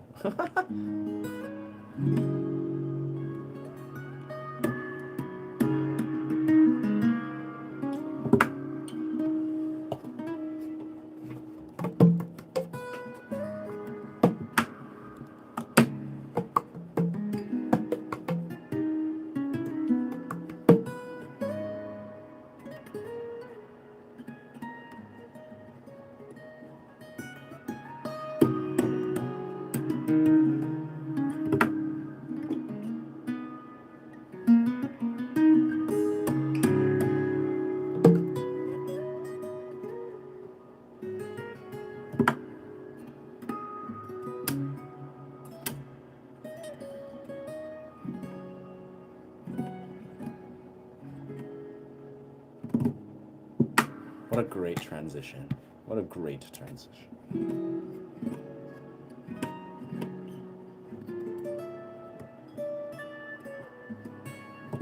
What a great key shift.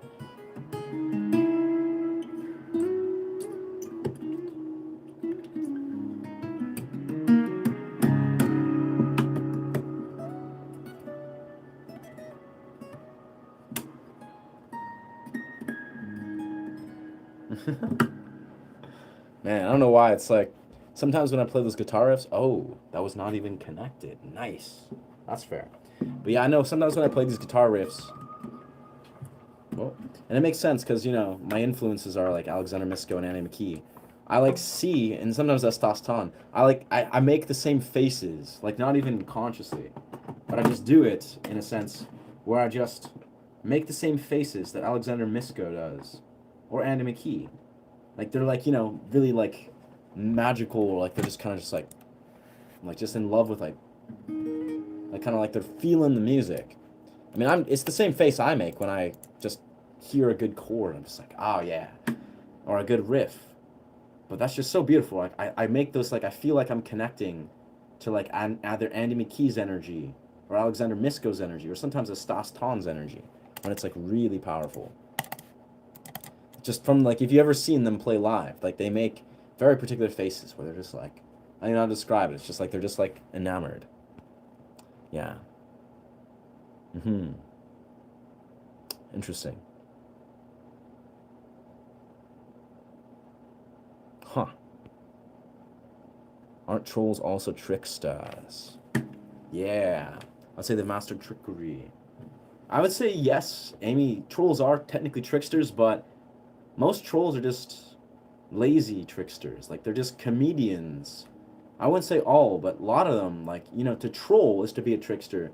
But a lot of trolls, they're like lazy comedians. Like, they're wannabe tricksters, wannabe comedians.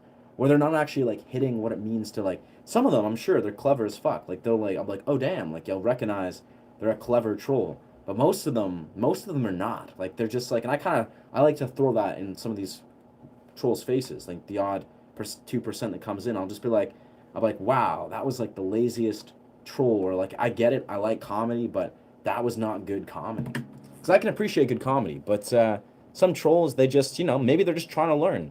They're trying to figure out how to do comedy. Yeah. My friend is a troll doll. Show up in random places. Well, that's fun. Yeah. Just physical trolling. So that. Anyways, doom scrolling through and live, whatever. Enjoy whatever you're doing. I will, Andre. I will enjoy growing my YouTube channel, teaching people guitar, growing a community, etc., etc. Yeah. Sub up. Wise words, Amy. Sub up. Amy, I have no clue. Yeah. This guy's gonna be the first Super Saiyan. Bruh. Wow. Me. The first Super Saiyan. Yes. That's high praise. That's high praise, bro. I need to watch this back. Likely. Not just me. Nice.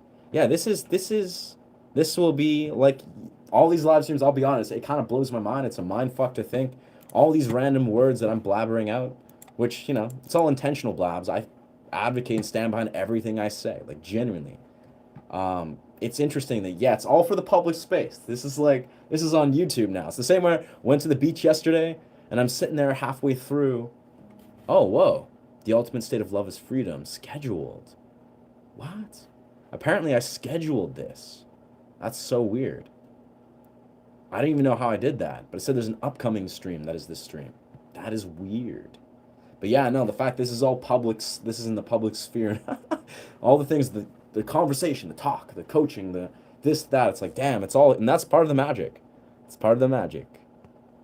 Expanding consciousness. One stream at a time. I think Leading was trying to say that you agreed at one point in the past to do an interview. No, I mean, if anything, I said I would have probably caveated saying I'm open to collaborations possibly in the future, like when I'm in that phase, but I definitely never would have been like, yes, okay, we're going to do that. Like, I don't think, like, don't get me wrong, I don't want to, like, gaslight the interaction. It's like, I'm almost positive that's not a thing past me would have done. It's been like, yes, like, let's do this. Because that's not, I know for a fact with collaborations, like, I'm open, I always say, I'm open to doing it when things navigating those waters, but that's not come yet. Like, I'm still in this process of professionally growing this channel, and yeah, I don't believe there was ever a definite yes. Like, and if I did, like, for some reason lead you to believe that I was like, yes, we're going to do this, then I apologize, but that's definitely never been the context. I definitely never desired to, like, confirm that. Yeah. I hope that clarifies. Most problems come from too much self-love. Wow. That's interesting statements, Anthony. Yeah.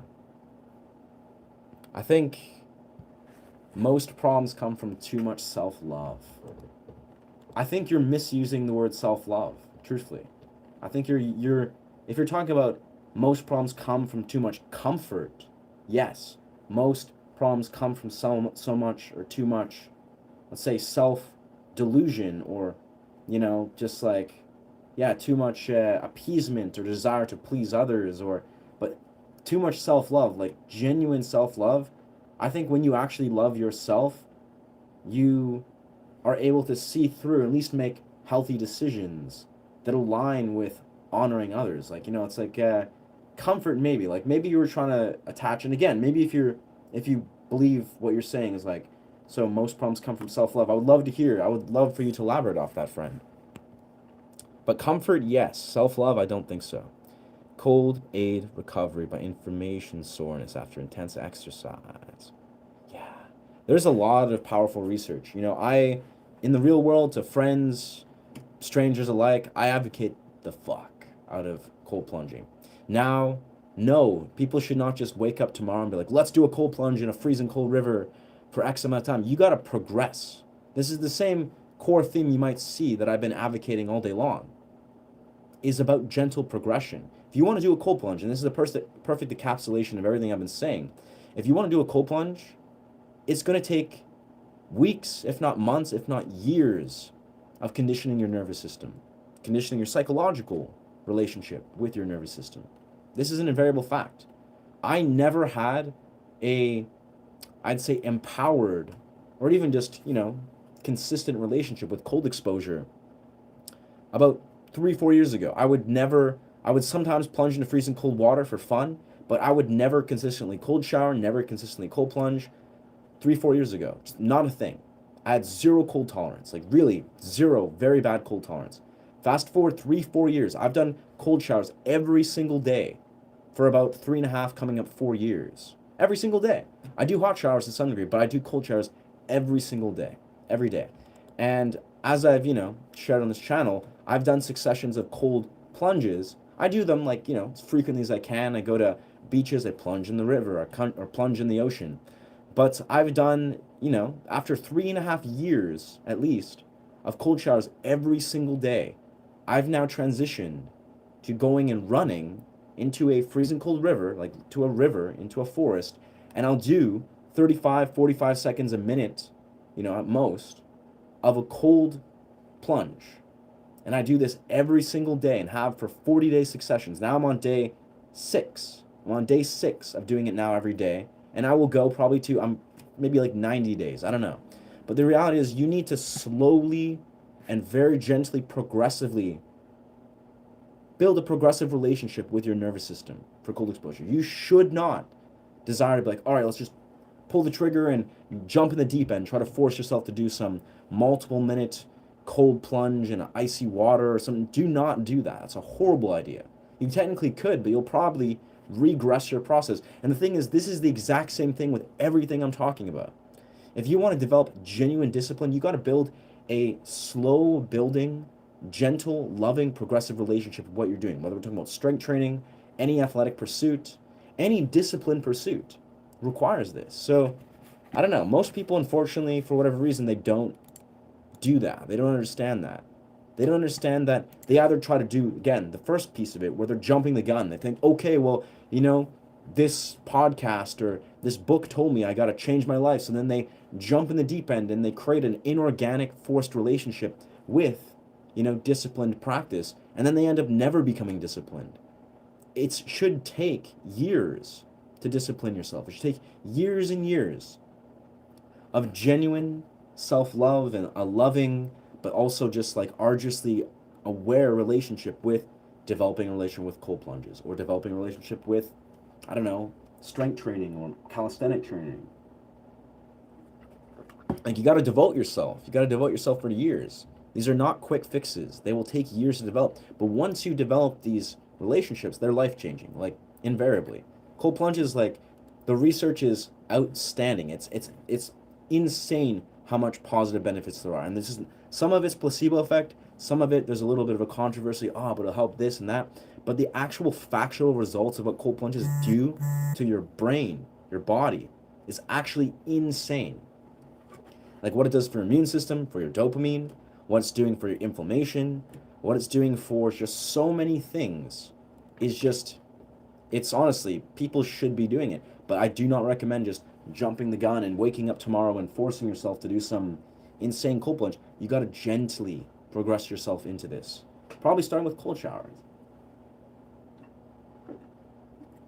And if you can do that, you'll learn one of the most powerful lessons about discipline and how much ability and choice you have in living a better reality. And why? Is because you're reprogramming your nervous system.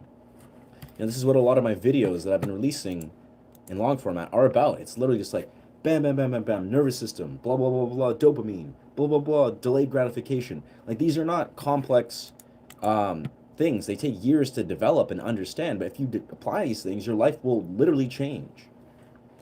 But yeah, c'est la vie.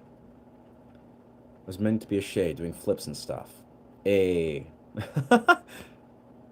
Well, don't do that. I would say don't do that, Amy. Don't try to do flips. Please don't. It took me like 9 months of training in a parkour gym around like athletes and doing it. It's like, yeah, it's hard to do flips. They're dangerous. The proof is I injured myself, and that's also why I created this channel. Is when I injured myself training backflips, that's when I decided to, direct all my energy into playing guitar and making a YouTube. But yeah, self-love and ego are separate entities. Yeah, yeah.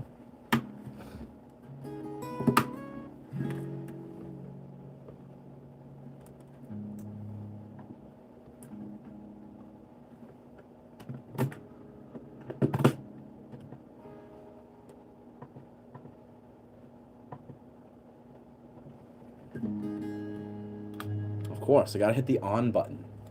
Yeah, yeah. You gotta hit the on button. Yeah. Wrong song. Have you ever seen this rain? Nice. Bless you, Amy. You're dope. So that.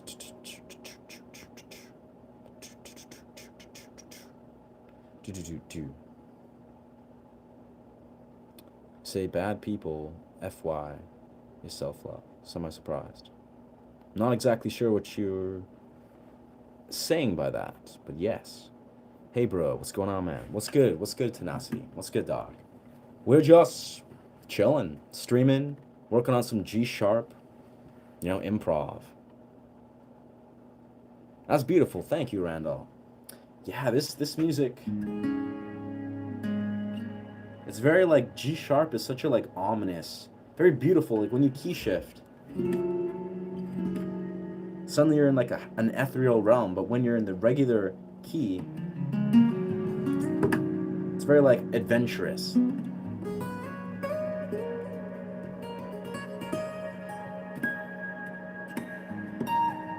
Because of course it's a minor key, but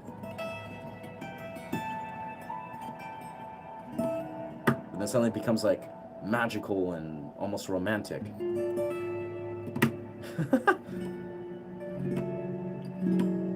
And then we're back to the adventure.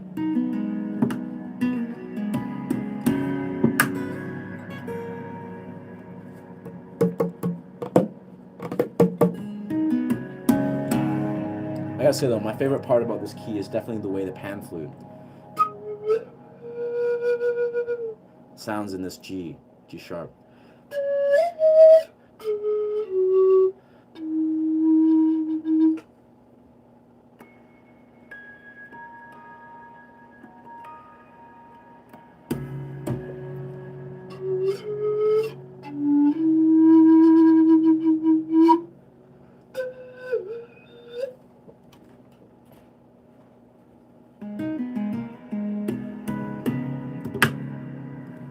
What do you think of Prem Joshua? Prem Joshua, I know I listened to his one song. It's very interesting. Yeah, it's very cultural, very like floaty, I must say. Yeah. I found it was like a little bit of it, it almost sounded very like ancient Indian music. Like that's the kind of the element. Of course, the sitar. So yeah, I think it was nice, yeah. The music makes you feel like a desert.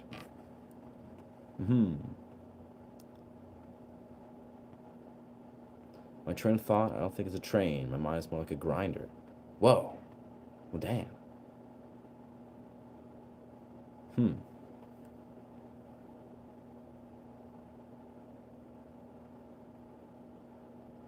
Oh, a glinder. Huh. Still confused. It's even more confused. I don't even know what a glinder is. I think music hits frequencies of us, of our past lives, healing us, reminding us, especially when the little bow comes out. Yeah. That's valid. I agree. Let's actually flip up a little bit of the sound here.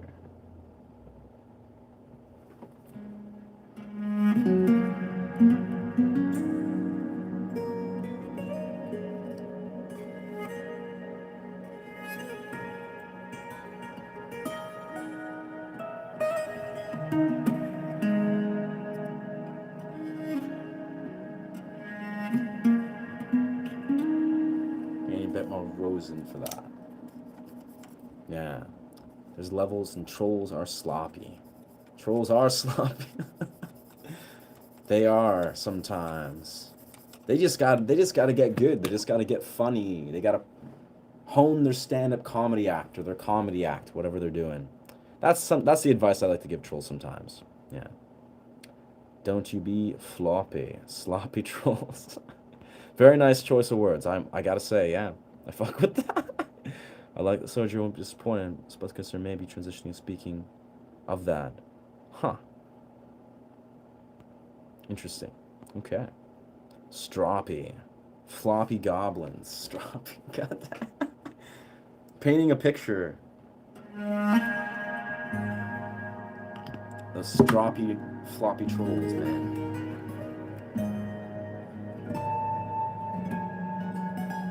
Ooh.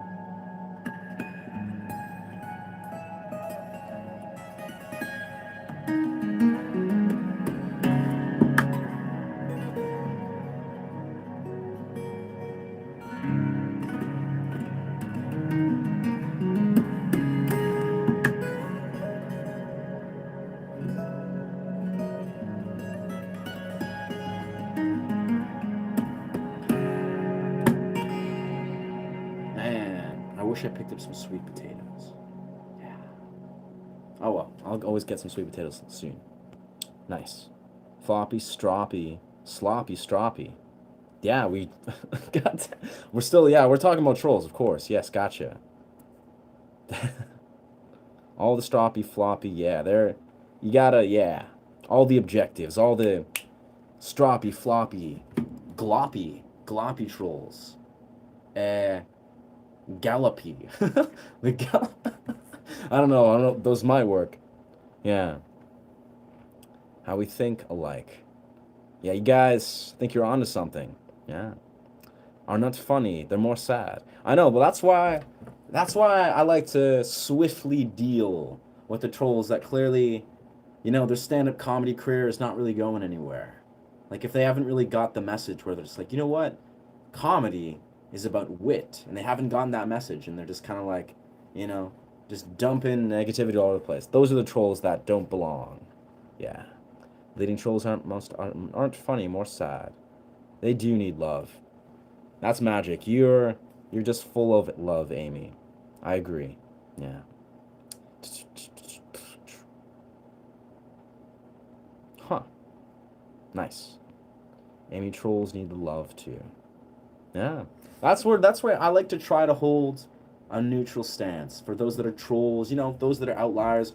I also, as I did, in the start of the video, I like really just set some strong boundaries where like I want to dissuade. I think that's the perfect word. I like to dissuade trolls. Like I like to make sure they don't feel welcome.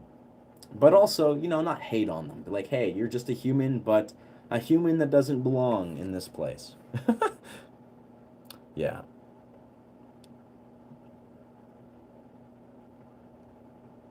Huh.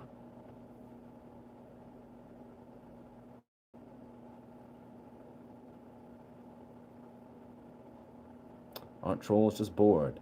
Oh yeah, they're bored, suck at communicating. They're the whole mixture of fun little human conditions. Yeah.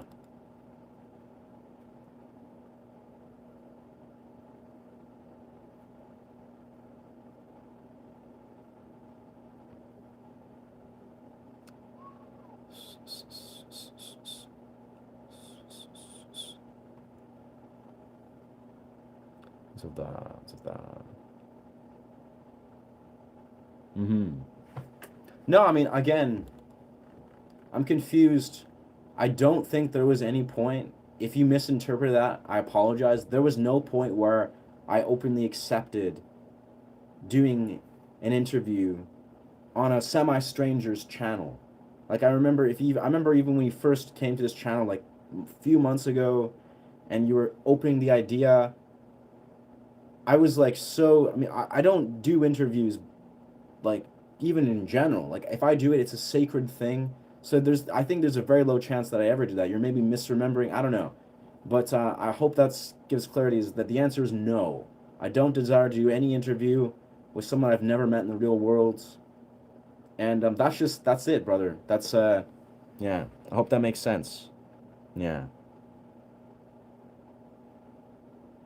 Mm-hmm. Most trolls are just angry with themselves. Yeah. Yeah, they're struggling. They're struggling. But hopefully they figure it out. Hopefully they just pick up a guitar and figure out why they're trying to waste, their time on YouTube.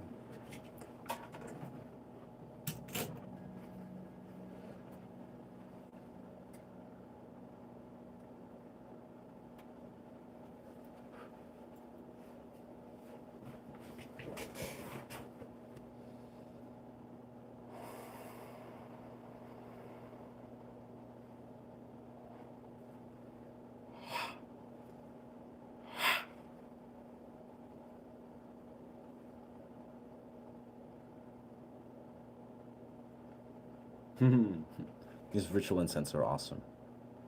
Need to make peace with their shadow. Think of the amygdala like a balloon.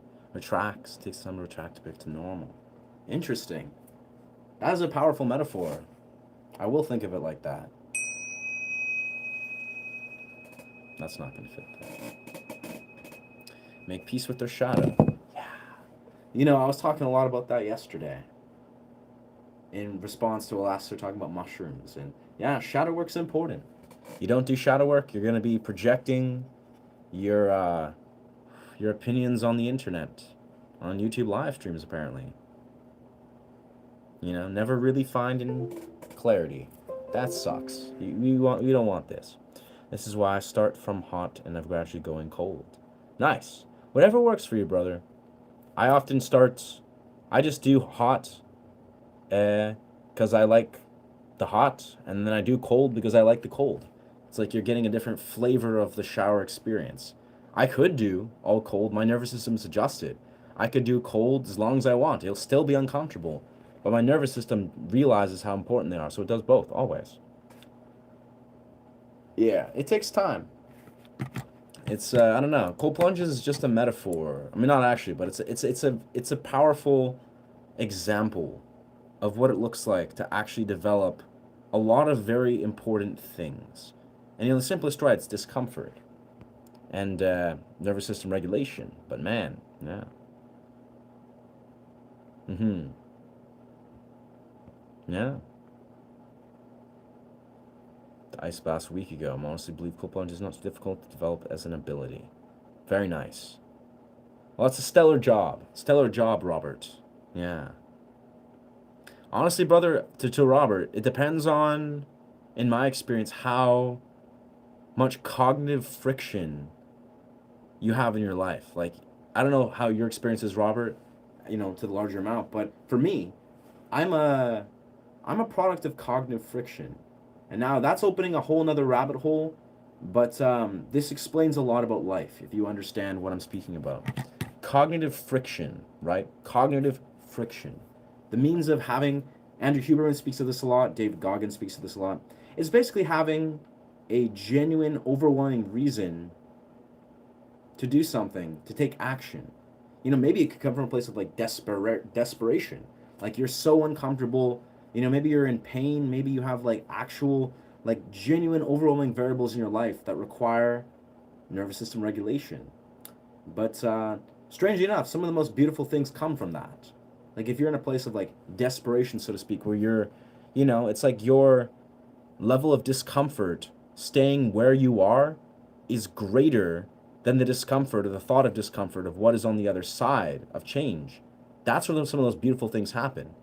That's where, making powerful, life-changing decisions can be. And I think a lot of people, what they're really suffering from is, again, comfort. I spoke that a while back. Like, it's like, they're in this place where they're drowning in comfort. They're like, oh, but what is on the other side? And they're fearing the change. They're fearing the shift. They're fearing the unknown, which is what I spoke of a lot yesterday.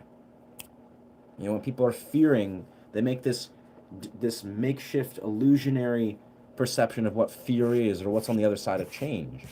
And if you're in a place where you literally, it's more uncomfortable, it's more painful even, to not make changes in your life, like to not engage in discomfort. Like you have more discomfort in your reality presently from not changing than if you were to, just envision what's on the other side of changing. That's when you're in a very powerful place. And yeah. Food for thought, friends. Whoa. Just bouncing around. What's good, Giovanni? Let's see.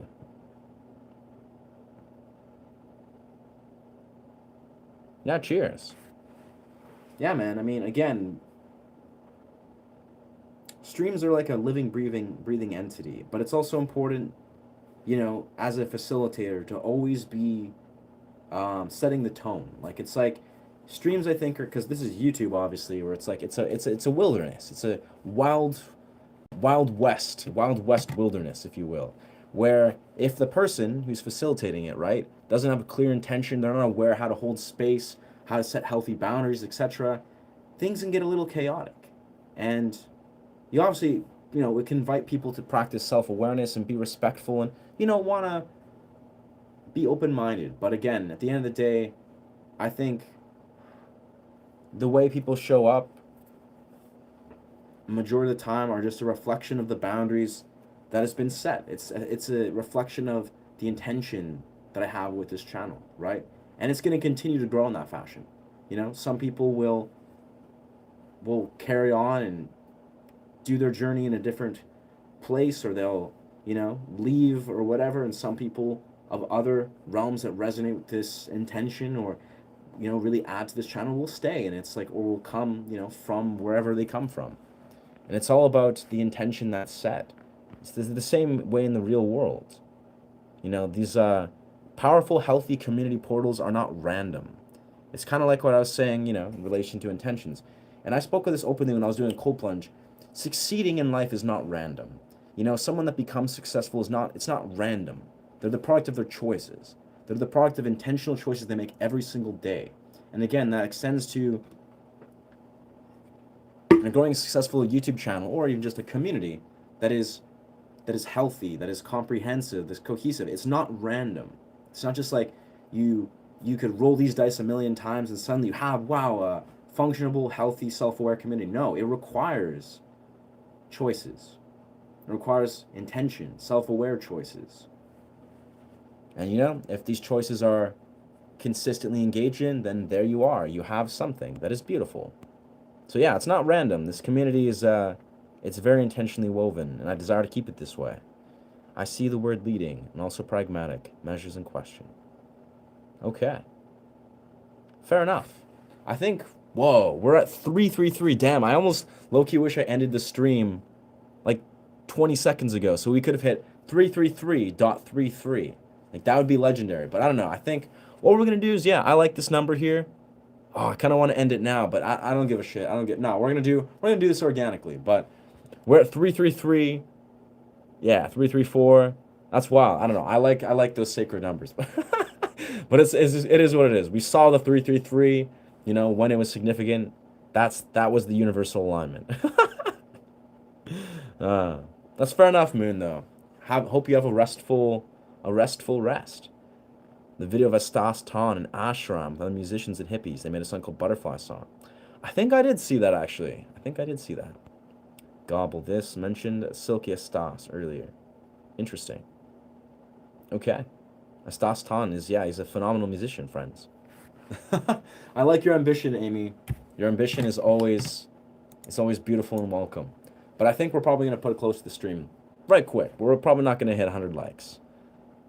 Masaru Emoto, Japanese Rice Water Experiment. Just the power of words and how they treat. I love that book. I love that experiment. Yeah. Huh. Wow. Huh. Wow. Gloppy. I agree. Gloppy's a great one. Like, Gloppy is, like, high tier. How behind are we in chat? Kind of behind? Glider. Yeah, she meant glider. Gloppy. Time to dust the t-shirts and say that loves wants to be loved. Wow. Yeah, brother. Magic. Moon, you said your mind is a grinder. I thought of a meat grinder. It was a wild imagery. Yeah, I kind of got that there. I was like, she's a grinder, meaning she's just like a powerful, you know, thing that I don't know, just grinds things. It's just like, damn, what often you've gotten. I wish, give more, many hearts, for special trolls named Joe. Huh. All right. Wow.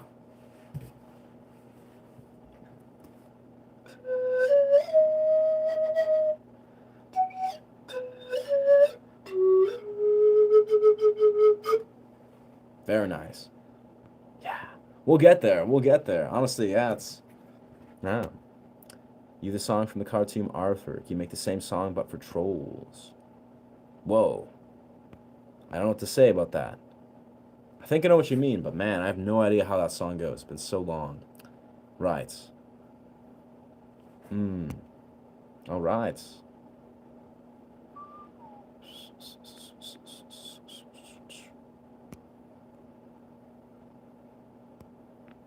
I don't plan to stream with that. Tomorrow's that. Okay. We're tenacious. Nothing can break us. Anything pressures high stress at all, but that's where we are in nirvana. Interesting. A shout out Corporal Turnage. His new promotion. He's a big fan of these deep thoughts. Wow, that's a magical thought, brother. Absolutely. I mean, shout outs Corporal Turnage. Congratulations, brother, on your new promotion. That's, yeah. It's good to celebrate. It's good to celebrate. Ah.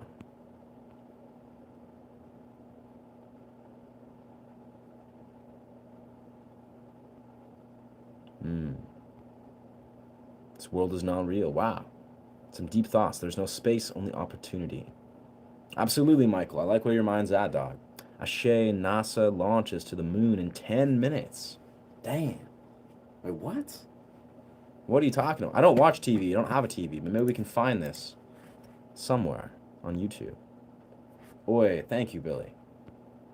Ashe is pronounced Ashe. Ace of base and Ashe of movement. Nice. Yeah. I bet it's literally screaming now, but what? You can wait a second. No self-promotion. I agree with that, yeah.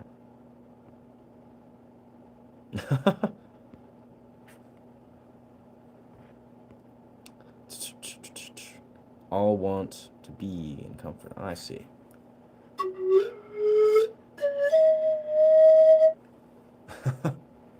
I feel like I've been failing to stay updated comments, but I think at some point, eventually I'm just going to transcend this desire to be updated in the comments. It's going to happen one day, you know, once we blow up to a large number, I'm just going to have to accept that I'll never be able to always be fully caught up in the comments, and that's okay.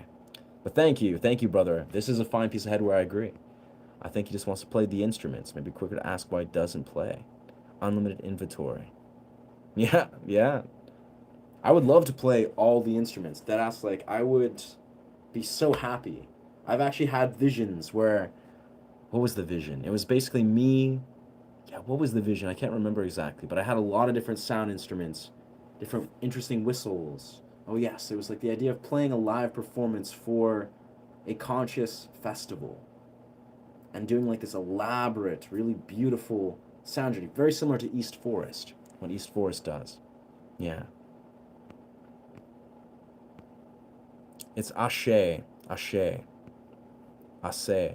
No, it's Ashe, like Ashe. Yeah. Heaven is about no, I guess in between heaven. Interesting. Wow. Damn. Yeah, who knows what NASA's prerogatives are? I don't know. I don't feel very certain that they're gonna not do some shenanigans, but yeah. Man, so it's 3:28. Wow, it feels like it would be later. I think what's gonna happen here now. Number of ever-changing organic rocks. Lift off. That's wild. Honestly, all I can say is enjoy this lift off. We're going to enjoy this lift off to NASA. I'm going to figure out where. So, NASA lift off live. Is there a place where I can watch it live? Let's go to NASA live. NASA live to the moon. Oh, There is a live on their website. Nice. Well, this is... Huh. Oh, they're on a YouTube. They're on a YouTube connected to their site. Wow. Very cool. Well, shout out NASA. Keep it up, friends. Yeah, 555 Artemis 2 launch. Damn, everyone's making a big deal. Now closed. Okay. Tank is beginning to pressurize to flight levels. Damn, tank's beginning to pressurize to flight levels. I don't want to get copyrighted. I'm not sure if I can get copyrighted for NASA stuff, but that's tight as fuck. Nice. Ah, shit. Damn, Amy, you get it. It's just, shit. It's like a mantra. You could just like breathe and say it with a depth. Just, shit. Shit. I don't know. That's actually the first time I ever heard it. That's how I said it. I was like I did changa and I was sitting there, didn't know what the word was, and it just kind of sighed it out. It was just, shit. This deep level of reverence. Feels good. It's a great word. It's a big deal for humanity. Is it really? Huh. For providing commentary, you can restream their live. Interesting. That makes sense, yeah. Go to Amsterdam Space Cadet.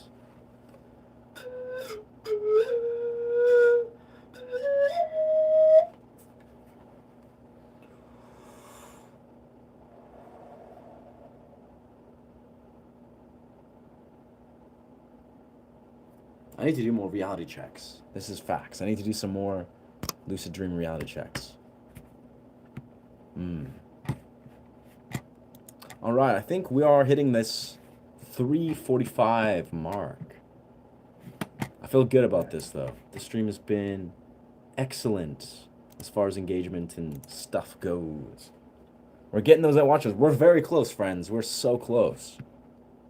We're so very close to getting to this place where we'll be at 3K watch hours. Well, let's see. I'm almost curious. What watch hours? What watch hours are we at? Yeah. Have I got to 100 likes? I have got to 100 likes, yes. I have gotten 100 likes. I think it was like a month ago or something. That's when I had like, I think I had like 4,000 views or something. Analytics. Actually, probably want to look at my phone. Wherever. Oh yeah, my phone's here. Of course, I can't see the analytics.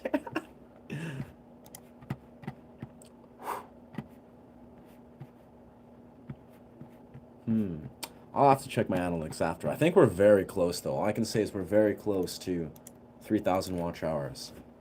Probably like 28, maybe 2,900, I think.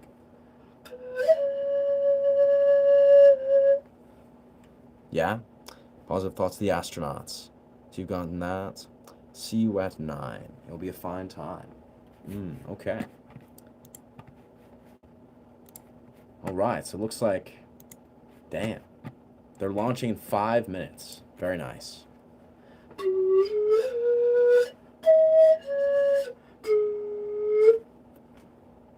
Magic. Alright, I think what we're going to do is we're going to put a close to this live stream right here at the 3 hours and 45 minutes mark. Yeah, I hope you guys enjoy this NASA live stream. I don't know, it feels like, honestly, it feels significant, but it also feels kind of arbitrary. But it also feels significant because, it's going into space. We're penetrating and entering space. So, I think that's pretty magical.